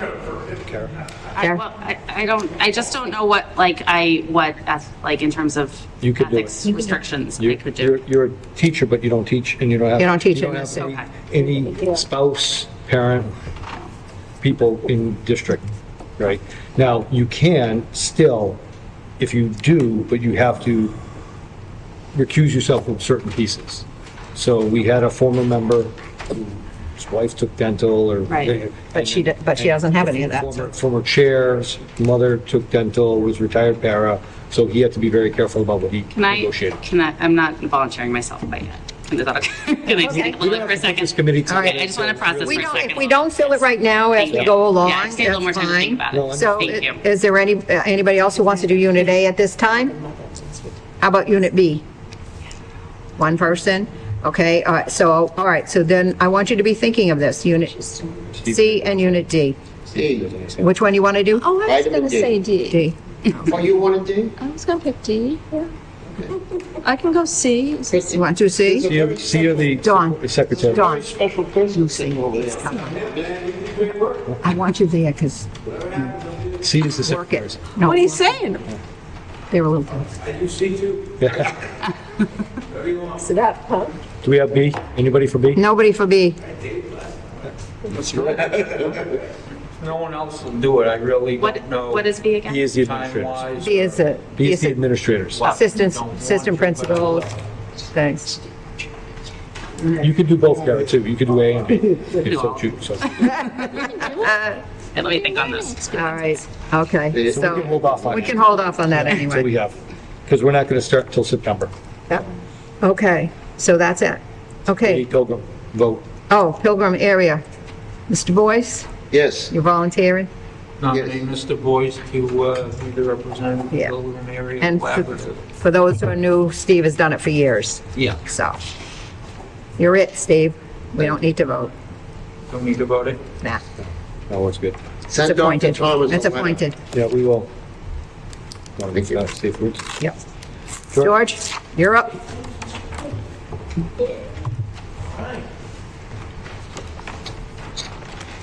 So this is, Safe Routes to School has come up many times. It's come up when I was principal, it's come up here. I want to give my thanks to actually Dawn for actually persisting with it, because I met with Colleen from it. We had a great meeting. It was myself, it was Jen, it was members of our transportation department, and there are some good possibilities that we're going to move forward with. There are 6 different ways, you have a handout, but there are 6 different ways that schools can participate with Safe Routes to School. There's all kind of different insertion points for buildings. It is basically principal-led, but there is the opportunity for schools to register. So, yes, we've heard about the, everything from helping kids get to school, having lessons with bike safety, having all these different pieces, to the ability to apply for grants to help with the infrastructure on the roads of getting to school. So what has been decided so far and what the next steps will be is, we had the initial meeting. It was a great meeting. We are going to meet again with Colleen, who's our area representative in the South Shore, and we're going to invite her into a principals meeting the week before, or the 2 weeks before school starts, when administrators are in. She's going to explain the program. She's going to explain about the different insertion points for schools. We're going to try to register the schools, and then we're going to name a person at the school who's the point person. After that, I don't have anything yet in stone, except that Whitman-Hanson Regional School District would like to participate. We will move forward with letting the principals know. They will learn about the different aspects of how they can get involved, whether that's just bike safety through the school resource officer, whether that's how to make sure you're aware when you walk, whether that's all the way up to days when we can get parents and PTOs to gather to bring kids to school on walk days, all of those pieces. So it is informational. It is evolved since I was a principal. I believe I have evolved and I have a better handle on it now, and we will pursue it. I can just keep you up to date on what that pursuit entails, but there will be a process where our principals will sit with them and we'll see what takes place. So I just wanted to mention that because it's come up a few times. Thank you, George, really appreciate it. All right. Okay. Dropout and tardy data. So I'm going to talk a little bit about dropout data, and then George and I are going to tag team on tardy and attendance. So I put in your packet a while ago the dropout data, and I looked back at it from 2011 to 2012. And our dropout data, as the superintendent former principal, I look at it, it's pretty good, okay? It could be better a little bit. My goal is to keep us under 1%. There are, as you see these reports, you look at your enrollment, You look at the dropouts who are there. Now, I have to also caution the committee. It's a DESE piece. If a student doesn't show up for school and is transferred to another school and doesn't necessarily register, or they don't report that student shows up as a dropout. If that student goes to another state and we never get confirmation that they're in another state, that student's a dropout. To a point, if a student was deceased or incarcerated, that student would be a dropout unless I had confirmation. So over the summer, when you see those summer dropouts, we try to re-enroll those students through either CES, through a phone call, through the directors, or through the administrative offices. So as you peruse through that, we fluctuated really, and I didn't show you the data prior to 2011 because there was some questionable decisions around CES and charging students for CES. Until I became principal, I will say, we charge students per class to go to CES. So you were unenrolled at the high school and then you had to pay to go at night to get your diploma. We stopped that. So those numbers were higher. And when we started this, these are more accurate. But the goal from our administrative team is to be under 1% as we go. Post-COVID, you saw a little flux, and I can't attribute much to whether students were attending or not. I will have the high school team focus in on when those students leave to get them re-enrolled. And I think that's where sometimes somebody thinks they made a phone call home, but we need persistent phone calls. If you look in the middle years of 2012 to 2018, we had an after-school coordinator that was persistent and would go over people's houses to get them back. And you see those dropout numbers lower. And I think sometimes with our students that tend to have challenges with school, persistence and caring brings them back. So we will try to re-engage that. But the goal for us, for me, is to be under 1 as we move forward. These numbers aren't outrageous, but any kid, when I see that they leave without a Whitman-Hanson diploma and without a decision to go somewhere else is troubling to me. And, I say will break my heart because I've had a lot of those conversations to say, let's do this. We have a student here still, plugging along. He's over 21. He's got a class or two to go. He's been here since George was a principal at Whitman Middle School. Yep. His brother's graduated, but, we see him come in and he's plugging along, one course at a time. So I'll update you as we go through this, but on the whole, it's not a bad number. You can see worse in districts. And again, you might see much lower numbers in other districts. I think this is equivalent to a district our size when we do lose students just through the nature of them unenrolling or not enrolling at a certain time. And there is an opportunity for the main office to issue a discrepancy notification, but that notice comes in October, and sometimes we don't know where that student is by October if they're transient or they move around. So the numbers aren't too bad. We can always be better, but they're not super outrageous. Any questions on the dropout piece of it? Oh, it wasn't the dropout, it was the attendance piece. Yep, So we'll you're get to going to that. continue? Mhm. Okay. Chair. Yes. Yeah. Yes. Thank you for providing this because it was a request from me. And just to reiterate the numbers post-COVID, so in the year of 2020 to 2021, which was, as we all understand, the hybrid year, 2 cohorts when kids came back, Yep. the district recorded 21 dropouts. The following year was 14, and the following was 16. So we don't know those reasons why. You just gave excellent examples of circumstances, but that's 51 kids, right, in 3 years. And for me personally, I think 1 kid is 1 too many, right? I think we would all agree to that. So I'm just going to be real quick and just say thank you for mentioning the persistent phone calls. And perhaps why the district wasn't able to do that is you didn't have that HR person that we just talked about needs, right? We're short-staffed in some areas, and that's probably an area that just went by the wayside, and we couldn't pull those kids back. It's so that's a available opportunity there. So I think it's a That return dropout number is the one I always try to get to. When you see that return dropout, you want to increase that. And those are persistent. That doesn't mean that we give up after a year either.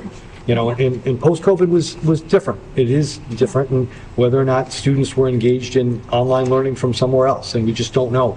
And that's the other challenge. When students leave here or don't show up, we don't know where they go unless their parents let us know. And after 16, nobody necessarily tells us that. Student can withdraw at 16 without parental consent. And unless they enroll somewhere else in the state, and it might take the state a year to catch up with it, and it's up to right now, the high school office and high school counseling office to make those phone calls to other schools to make sure that, parent says, I'm taking my son to Rockland, we have to call Rockland and verify that. Sometimes we don't get that information because Rockland doesn't have that student till the middle of September. Right.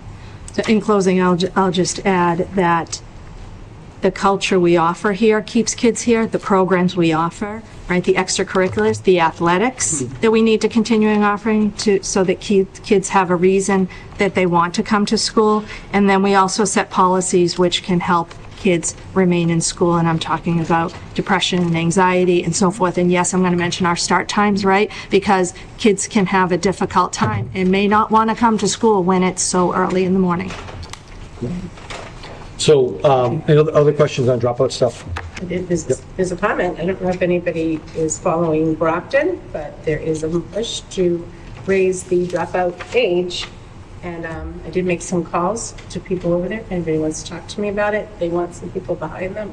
They want to make the age a little higher so that the state can get involved when it's 16 and really help you out to do your good work. Thanks.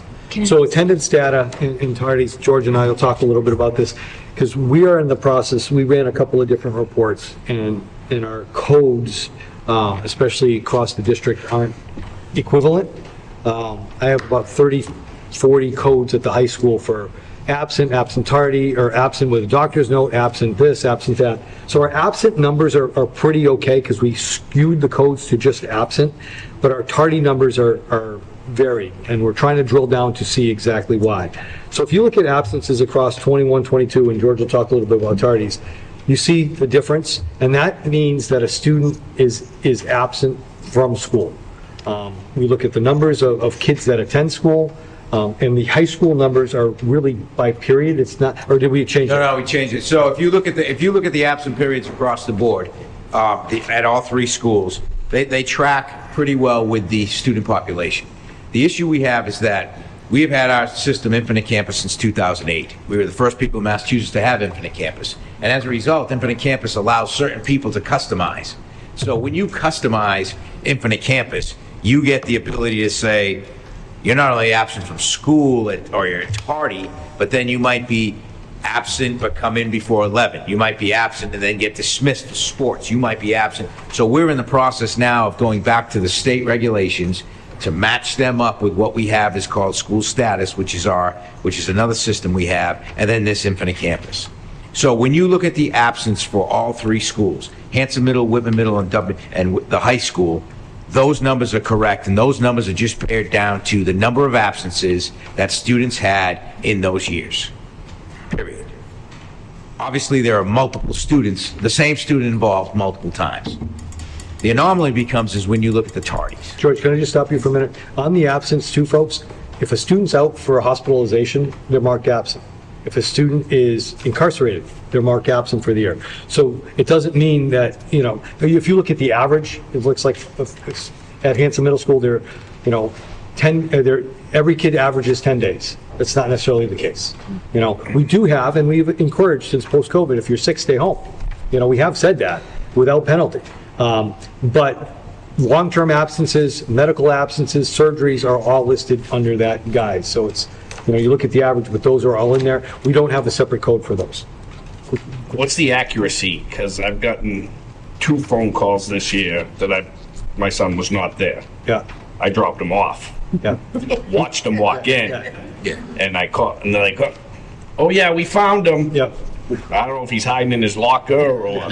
So I guess I'm like, I know he's there. there is a human capacity to this. Okay. Having been a principal 15 years, there's a human capacity that says, possibly, I'd like to say everybody's 100% all the time, and the human capacity would say no. What happens there? So what happens is that Mrs. Jones takes attendance. Yep. So Mrs. Jones looks at her 20 kids. If she says that only 19 are there, but there are 20, then that gets computed into Infinite Campus, and that goes to the office. Then the site secretary, the admin assistant, verifies it with the phone calls that come in to either the nurse or the phone calls that come into her.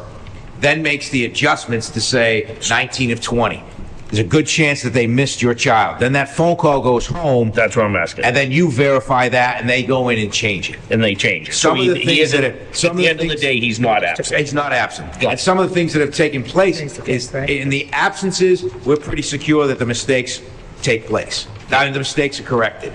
In the case of the tardies, there's an anomaly. And the tardies, if you look at, match with Whitman Middle School and the high school better than they do with Hanson Middle School.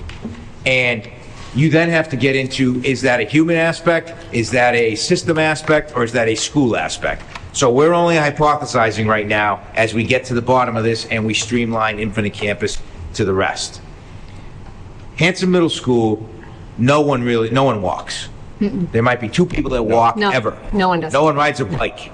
So 97% of their students basically come in on the bus. The rest are parent drop-off. At the Whitman Middle School, you have a very different dynamic. However, at the Hanson Middle School, they have always kept students on the bus until the bell rings. So it's difficult. If you get dropped off earlier, you just go to the cafeteria. But nobody moves into the school until that bell rings. So if you look at that as your basis, they will definitely have less tardies because if the bus is late, the student isn't tardy. So that's one of the main reasons why we have this. There's also a difference in the longevity of the admin assistant at different buildings. Some admin assistants at one of the buildings are newer than the admin assistant at the other building. And some of that is, this is how I've always done it, this is what we do, and this is when tardy. So your tardy might be as you walk into the classroom. Your tardy might be, well, if homeroom's over and you walk in, you're still not late. So we're trying to get to the bottom of and flesh out the human pieces involved in that. When you look at Whitman Middle School and the high school, both admin assistants do the exact same thing. So that's why they have so many more. That includes your, I'm tardy but present, I'm tardy, got there before first period. I'm tardy, got there after 11 o'clock. I'm tardy, but I got dismissed before 11 o'clock. And that's the things we're fleshing out. The Whitman-Hanson Regional School District does not follow the DESE codes specifically in relation to discipline and in relation to tardy that DESE gives out. One of the reasons is we've had our system since 2008. I will tell you that one of the goals for the summer is to align those two so that we're clear and uniform across the district. Okay.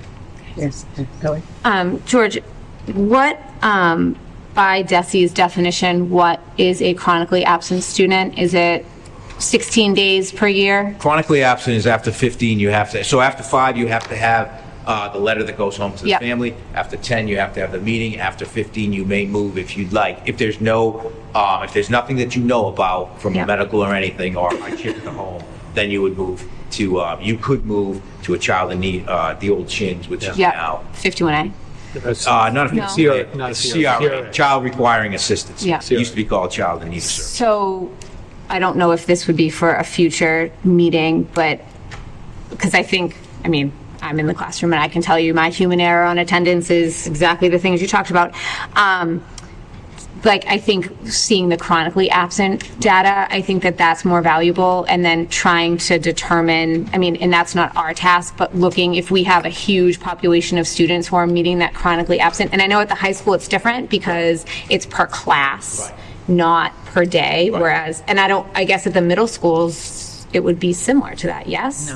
No, is it all? It depends on that's some of the human, that's some of the Okay. human piece. During COVID, it was by period. So the Whitman Middle School during COVID went by period because you logged on. Yep. You might have been a hybrid or not. Hanson Middle School never did that. So right now, what we're trying to flesh out on the tardies is exactly what is the human component in labeling the tardy. It's easy when the kid walks in 10 minutes late. Yep. That tardy. It's the other pieces. However, we do have systems in place to gauge who the students are that are chronically tardy, or who the students are that have missed more than 2 to 3 days. That's through the nurse's office, that's through this building administration, and then that's through our attendance officer. So all of those things happen because I have a list of students who are heavily involved with our attendance officer in the school and or court-involved action if needed because they won't come to school. These are the pieces that class started, I looked, you weren't there, or you walked in 2 minutes late, I send it tardy, and then it goes to the office.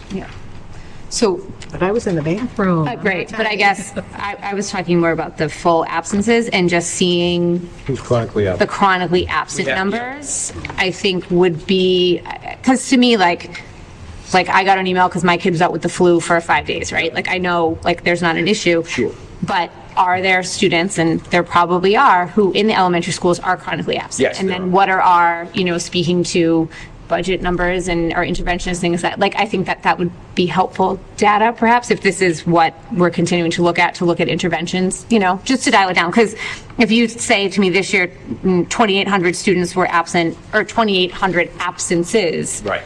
So is that, how many of those are chronically absent students? Do you know what I'm saying? That wasn't the question I was asked, but I can get. No, I know. Yeah. That's why my follow-up. Yeah, Yeah. that's all.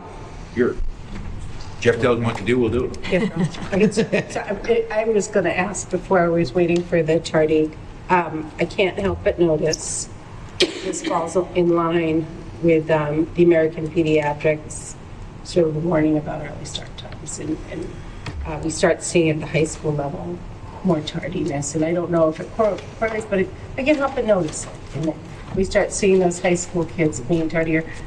A good look at that and really starting to sort of realize doctors and professionals say it happens. We see a little bit of numbers here. They're kind of reflecting that. We see a lot of change. The whole state changed it because of it. We might have to start moving into that direction more aggressively than we have. Okay, next we have, Thanks, George. oh, thank you. Thank you, George, sorry. So, school improvement plans? Yeah. So we moved, everybody has their school improvement plans, we moved to this as a reading item. I don't have the principals here anymore, but I would field questions to ask them. But their school councils have vetted these and approved these for your approval. And I'm asking for a motion to accept them as a whole. And then if you have questions, we can throw them to the principals and have that discussion in August. But they're pretty detailed, something we do every year. To do that, we used to present them. We moved to a reading item about 3 years ago, so that it wouldn't be a long conversation about it, because they've already been vetted by their school councils as well and put together with the building level administrator. One quick follow-up, and not for this year, but it would be helpful maybe next year to see what's changed in the school improvement plan. I did just look at the high school and tried to compare, because we do this every year. Last year's improvement plan, this one, right? Are we getting any feedback on, we didn't get to that, we're going to do it this year, or what worked, what didn't work? So maybe even an update at some point on the improvement plan. So that's just a suggestion moving forward, not that I need you to come back and tell me what has changed on all of these. All right, so vote to approve the school improvement plans, please. Motion to accept as presented? Second. Okay, all in favor? Thank you. Rosemary, were you gonna, yes? Yes. Okay, so it's 9, so down to 9. Nikki? Nikki, you're next.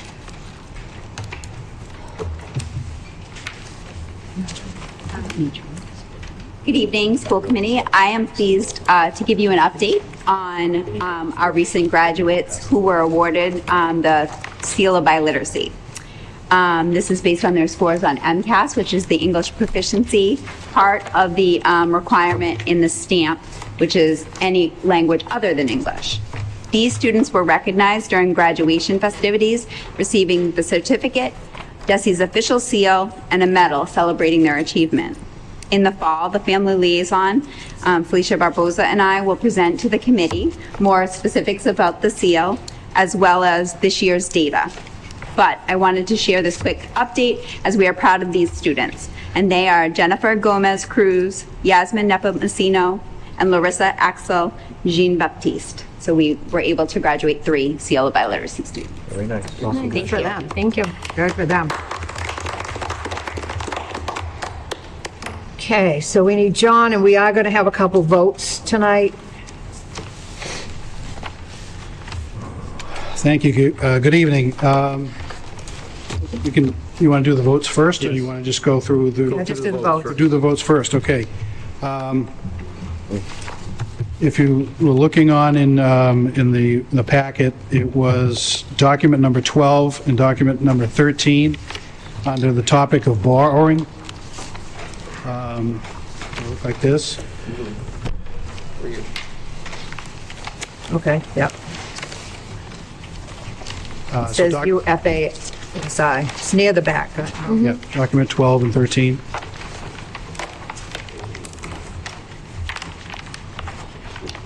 Yep. Good job. Oh, okay. Well, I'm just waiting for everyone. Did everyone have it? Or- Yep, Okay. okay. So these were the two borrowings that the district did. The first one is on document 12 is $8 million related to the Whitman Middle School project, the new school project. And it was on May 28th, we put it out to bid for $8 million, and we had one bidder of Oppenheimer and Company with a net interest cost of 5.51%, and they gave a $26,840 premium. So that was the first one. The second one is document 13. It's a $60,000 reissuance of a bond anticipation note related to the Hanson HVAC on the middle school. This one's only going to be, the other one's going to be almost a year. I think it's 334 days. This one is only going to be for 40 days, and then Hanson is going to pay this off on July 10th, if I believe. Yes, it's due on July 10th, so it's only for 33 days. So these two require votes. A sample vote could be something like a vote to award $8 million of the new Whitman Middle School bond anticipation note to Oppenheimer and Company, and also on document 13 that you could have a vote to award $60,000 of the Hanson Middle School HVAC bond anticipation note to Unibank for savings. Yes, Rick? I noticed it says reoffer. Yeah. That doesn't apply to us. They have the right to resell this bond to someone else. Okay. And that's what they'll charge as a premium, so they can make money. That has nothing to do with us at all. Thank you. Motion to accept the, John, do you need to have that statement? do I have just read? the statement to read? Do we need a statement? I just gave a sample of Yeah, what just- the vote might be, if you Yeah, want me to just say say it and do again. it through. Just say the amount and do All it right, through. motion to accept the $8 million bond from Oppenheimer and Company at a rate of 5.875%. Just, the net interest cost would be 5.5133%. That's Oh, further down. right, 5.5133% is the net interest cost. Okay, do we have a second? Second. Okay, all in favor? Okay, 9-0. Next one. Motion to accept the bond municipal note from Unibank for savings for $60,000 with a 5.25% interest. Second. Okay, all in favor? Discussion. We need to Wait state a the minute. project for Hanson Middle School. What? Oh, the Hanson Middle School HVAC. HVAC. Now I'll second. Wait a minute, Fred. Dawn had a question for... He said second. Oh, you just So seconded. now Yeah. it's discussion. Okay. On the summary page, so in the file, you have those two bid sheets and then ban activity through 5/31. Just a question on the history of this ban itself. There's some pay downs listed here. Yes. So a year ago, June 9th of 2023, 90,000, and then June 2022 is 180,000. And I haven't kept sort of track of this, but those amounts, would those have been paid at Hanson Town Meeting if they were band pay downs? Is that how this works? Hanson appropriates the funds to do these pay downs. Okay. So I would say, yes, there has to be at the town meeting, it would be voted. So it would have been voted as a debt payment at their town meeting? It wasn't.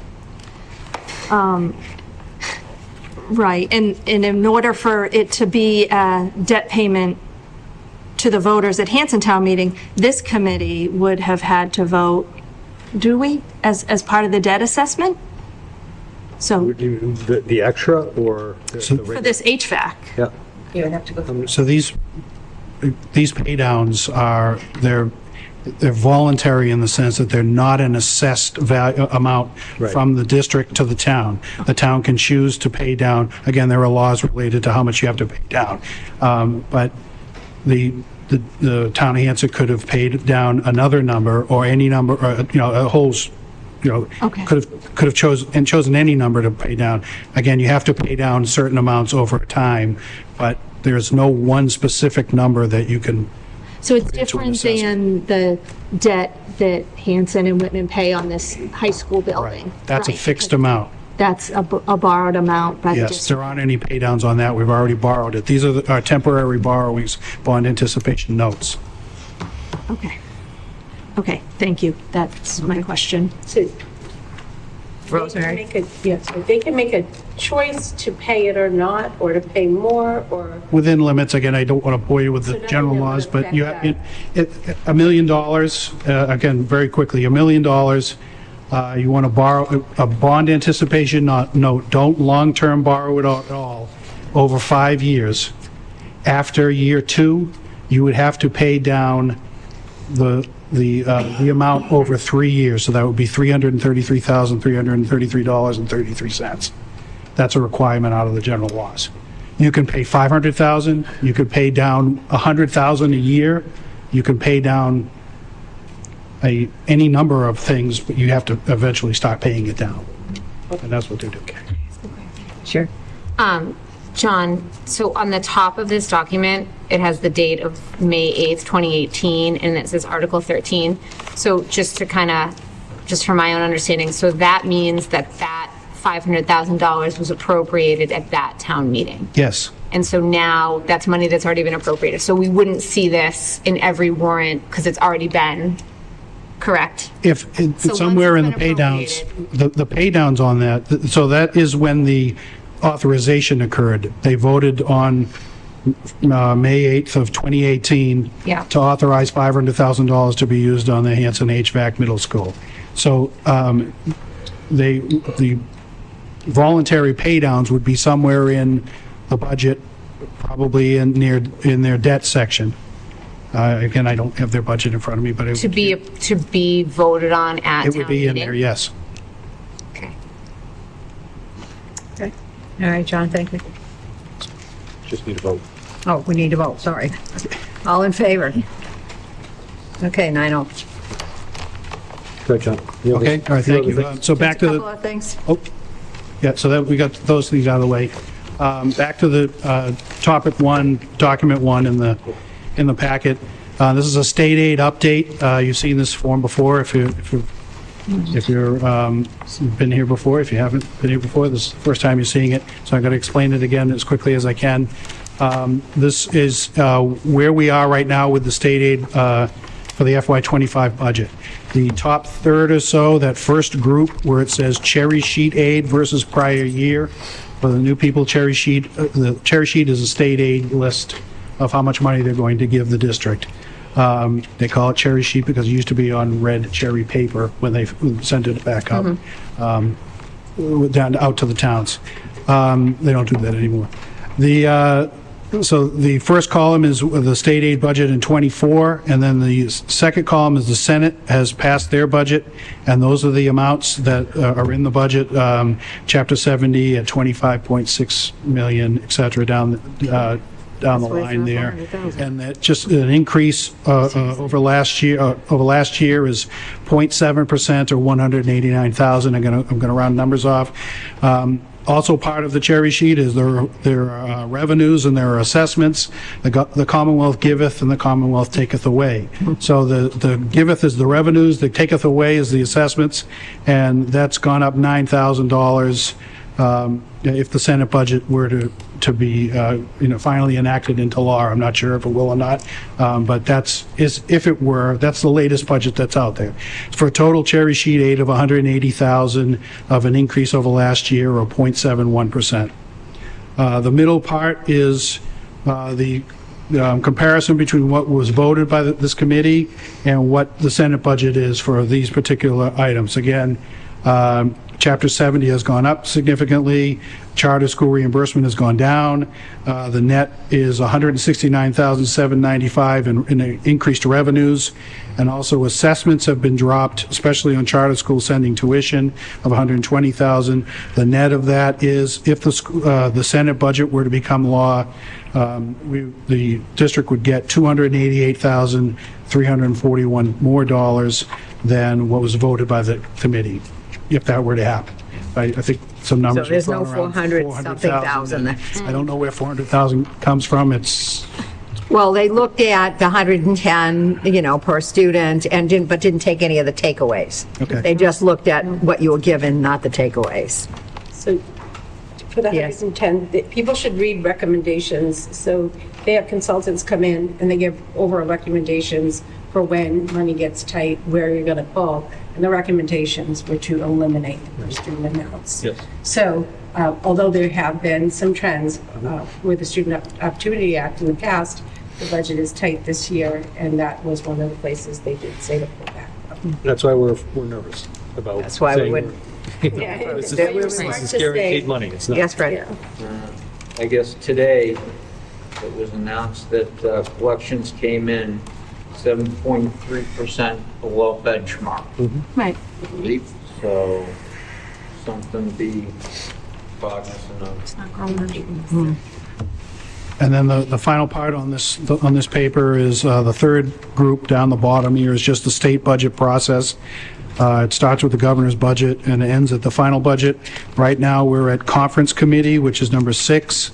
And those are the dates where those other things have occurred. I remember last year, I think the final budget didn't come out till August, I think, or late till, it was late. Yeah, it was late. Very late. So that's it there. That's document 1 on topic 1. Document 2 is just the state aid list, the cherry sheet, so that you can see that the numbers match, I guess. So I'll just keep going. Oh, sorry, go ahead. I'm sorry. Karen? Just to clarify, I think this is my understanding from the past as well, but the amount that we pay for students that in Whitman-Hanson that go to charter school versus the amount of reimbursement we get for those students is significant, correct? Yes. Okay, quite a bit, okay. Fortunately, yes. I think you could say that louder. We actually pay for charter. It's very significant, yes. Do you want to read out the number? Sure. Right. I want to quote me. Public. And do we have a sense of what that amounts to per pupil versus what we spent, what our per pupil number is? I don't.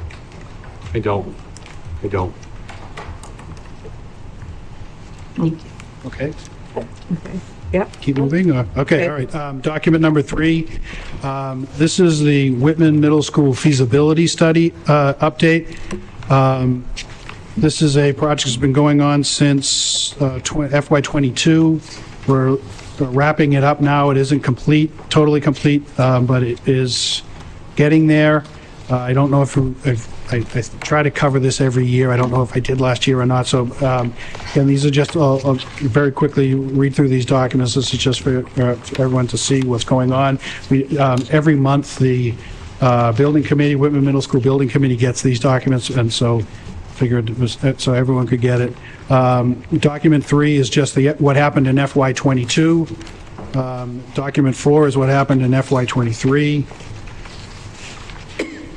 Document 5 is what happened, sorry, that's page, I'm sorry, let me go back again. Document 3 is an overall view of what has happened in the Whitman Middle School feasibility study project. Document 4 is what happened in '22. Document 5 is what happened in '23. Document 6 is what's happened so far through today, May 31st. Document 7 is a list of the vendors that have been paid. Document 8 is the request status of our MSBA payments for the Mass School Building Authority. How much we've put in and how much we've received to date. Again, they're holding out because they're going to make their last payment when we clear out the project and are completely done. So it looks like they're holding back, but they will make good on whatever I believe they will anyway, of what they are going to owe us. So those are just kind of a lot of documents, but it's just an update on where we are. There's $15,000 left on the $850,000 that was authorized to be borrowed. So, and we got some MSBA reimbursement of $425,380. Just one thing on the state too, just an FYI for you folks. So the state's supposed to give us their state distribution by the first of the month. We got ours yesterday, which wasn't the first of the month. So, when we rely on the state, it was supposed to be, Saturday. It came in yesterday. So when we have bills to pay too, they're not necessarily current. So when we say, the numbers fluctuate around, we can't always rely on the state as they go. And they're habitually a day or two late, depending on the time of the year. What does that mean for your EQ, not our stabilization accounts? I know that part of the document that we spoke about that said, pull back, they did say at the beginning of the year, make sure your budget is flexible, right? For the next couple of years, make sure your budget's flexible. And we have very little. Especially when it gets down to the time of year. E&D. That's it. Thank you. It was finding the word for me. But we have very little in our E&D. We have very little flexibility. And we look at the towns with very aggressive stabilization accounts saying, hey, pull from ours. And so I'm worried about that. Okay, go ahead, John. The next is topic 3 is documents 9, 10, and 11. This is the Whitman Middle School building project, $135,289,673. The first document 9 is just a summary page of what's happened so far. Document 10 is everything we've paid so far, and document 11 is the list of vendors of who we've paid. So far, again, through May 31st. I'm going to keep going. We just did documents 12 and 13. That was the borrowing. I just went on document 14. That was which is topic 4 on borrowing. I just wanted to go over it. We started talking a little bit about it, but this is a list of all the bond anticipation notes. This is temporary borrowing taken out by the district. We've got 4 of them. The first one is what we talked about earlier. We call it Hanson HVAC number 1. It's for the middle school HVAC. Number 2 is we call it Hanson HVAC number 2, which again, it was another article to continue the work on Hanson's middle school. Number 3 was the Whitman Middle School building project. That's the feasibility study, and that's $850,000. And I think I mixed those two total titles up because the feasibility study didn't cost $135 million. So those are flipped for titles. And that's what happened with those two, the ones we just talked about. So there's $377,622 left on Hanson HVAC number 2. We already talked about Hanson HVAC number 1. The town of Whitman has paid off the feasibility study ban that we had, and this is just the first borrowing on the feasibility. I'm sorry, on the actual building project itself. Okay, all right, keep going. Document 15 is this the last topic? No, one more topic. I've been talking with department heads, and I'm rolling out the new munis reports, and I realized that several of the, I thought they were easy to read, but I guess they're not very easy to read. I'm sure the new person is going to be using these reports and probably handing them out to you, so I wanted to go over it very, very quickly about how to read the reports. So the document 15 is, this is a grant. This is the 240 grant, Public Law 94-142. The way to read this is at the top are all the expenses, and the revised budget column is the budget for the year, which is $1,102,679. What happened, if you look a little bit further to the left of that, under total undefined, it was initially at $1,097,636. They gave us an additional $5,043. That's the next column over under transfers and adjustments for a revised budget of $1,102,000. What we've spent so far, I believe this does have 530's payroll in it, but I'm not positive about that. I have to go back and look. But we spent $701,675.01. You say, why haven't we spent any expenses yet? It's because we haven't got all the warrants in for vendor warrants yet into munis. We're still waiting. We have spent money, but we still have them on our paper warrants, trying to get them in as fast as we can, but it's slow going. I can only type so fast. So the way to read that across is $1,097,636 is the original appropriation under total undefined.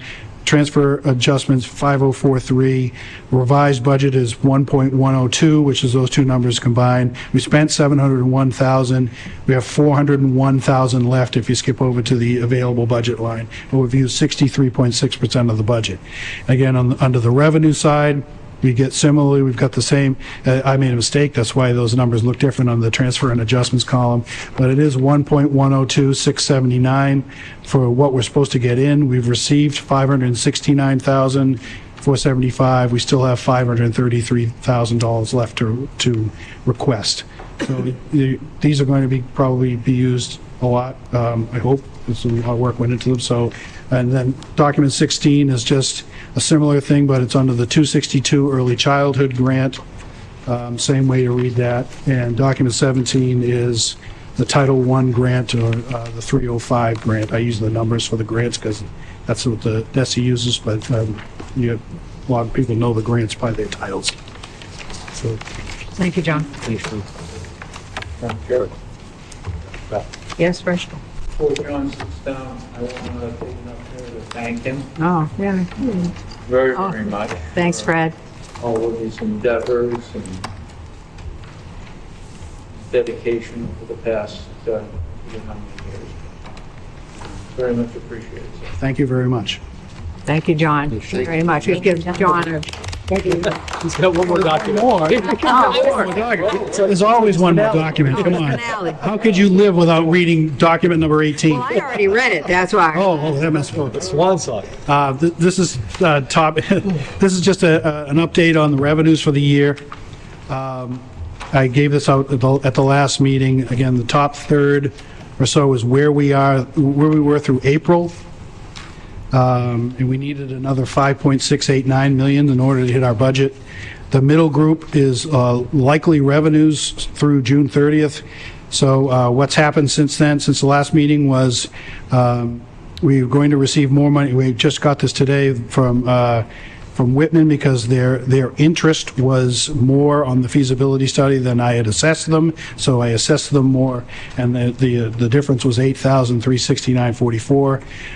On Hanson's HVAC, I assessed them more. Again, I'm putting out assessments before we're bidding the bond anticipation note. I don't know what people will bid. I can't possibly know that. And again, I've used that line before. If I knew that, I'd be in Manhattan and to be a trillionaire.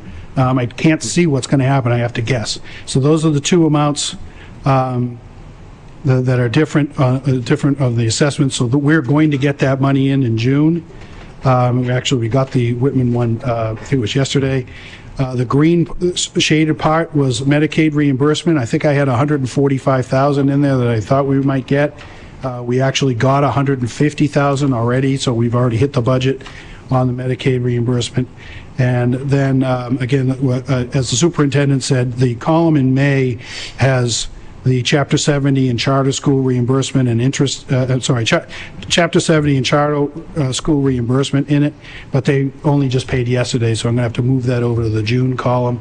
And there'll be 2 payments in June because they were late on, the state was late on their payments to us. And again, interest, I had a number in there because I hadn't calculated interest yet for April. That is the actual amount of $10,312.40. So the reason why I greened out Chapter 71 transportation and homeless transportation reimbursement is I lowered those from 80% to 79.5 for regional transportation, and I lowered homeless transportation reimbursement from 100 to 80. Why did I do that? It's because we got more money in than we thought we would. And then I have down in yellow what they were last year, and then at the bottom third is what it would look like if all of that were to happen. Thanks, John. Now again, oh, sorry, I'm done. Thank you. Of course, I have a question. It wouldn't be a budget report without that. Don't leave yet. Don's got a question. Yeah, question, John.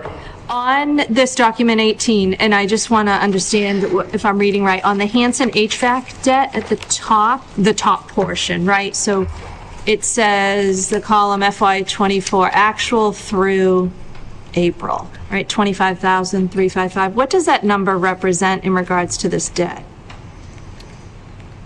That's the interest. So the way accounting, you account for payments on debt, pay downs go into the actual capital project fund. Interest is a general fund expense, is a general fund revenue. So Okay. that's interest. So that's interest. Okay, Yes. that would make sense because I'm looking back at the document 14, which was the summary of the bands and the payments, right? I just had asked about the pay downs. So in FY24, last July, when it began, there's recorded here a band pay down of $147,378. So is there a report? Because if we're receiving this payment from Hanson, right, into the district, and then the district is paying that band, is that how that flows as far as Yes. receiving that? Okay, And the reason why, but that's not going to be recognized on this line, only the interest is showing Yes. on that line? so that similarly with the other reports that of the grants that I just said, there'll be a capital project line, a report that'll have that amount, the payoffs in that line. Okay, So it'll look like, okay, but It'll look we like don't the have blue that one. in the No, I packet haven't as got that far far yet. for I'm that trying- capital project for the HVAC? Okay. And the reason why on that line, why there's 4,355.87 more, was because Hanson paid their payment that they owed for last year in July. So it's technically a July revenue, but they owed it for last year. Okay.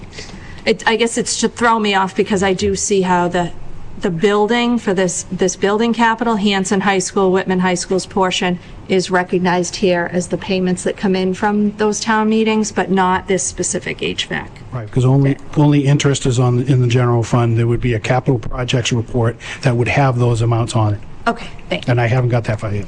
Okay, thank you. Anybody else? Now we thank you, John. Thank you. Thank you, John. Motion to adjourn? Wait, one sec. So we're going to, right now, we are scheduling August 21st for our next meeting. If things happen with Hanson, we might have to schedule one sooner in between, but right now, our next meeting is August 21st. Okay? We would have to meet within 10 days of June 17th, is that correct? Yeah, if. It would be like It would that week, if we could. So we may want to I pencil. was just going to say, do you want to pencil in? I don't know if that's good karma, you know? An awareness of Yeah. party. You know, I mean, you could, I mean, I can't post, No, you wouldn't have to. you know what I All mean? aware of it. You know, Yeah. so, Yeah. I mean, Yeah. I Right. think 10 it's days. out within 10 10 days. days. And it would be, I mean, we could, I mean, I'm. Yeah, it would be the next week. Right. Or we could do it that week, I suppose, but. Okay. Yeah, but we just- know. Just, We know it's good. We all know. So it's, make yourself available if things don't go. Yeah. You'll hear it that What night. day is that? Monday night, the 17th. The And then 17th. Kinda- I'd have to Is the post town on meeting. Tuesday. town This is a special time. Yeah, so 10 days from now.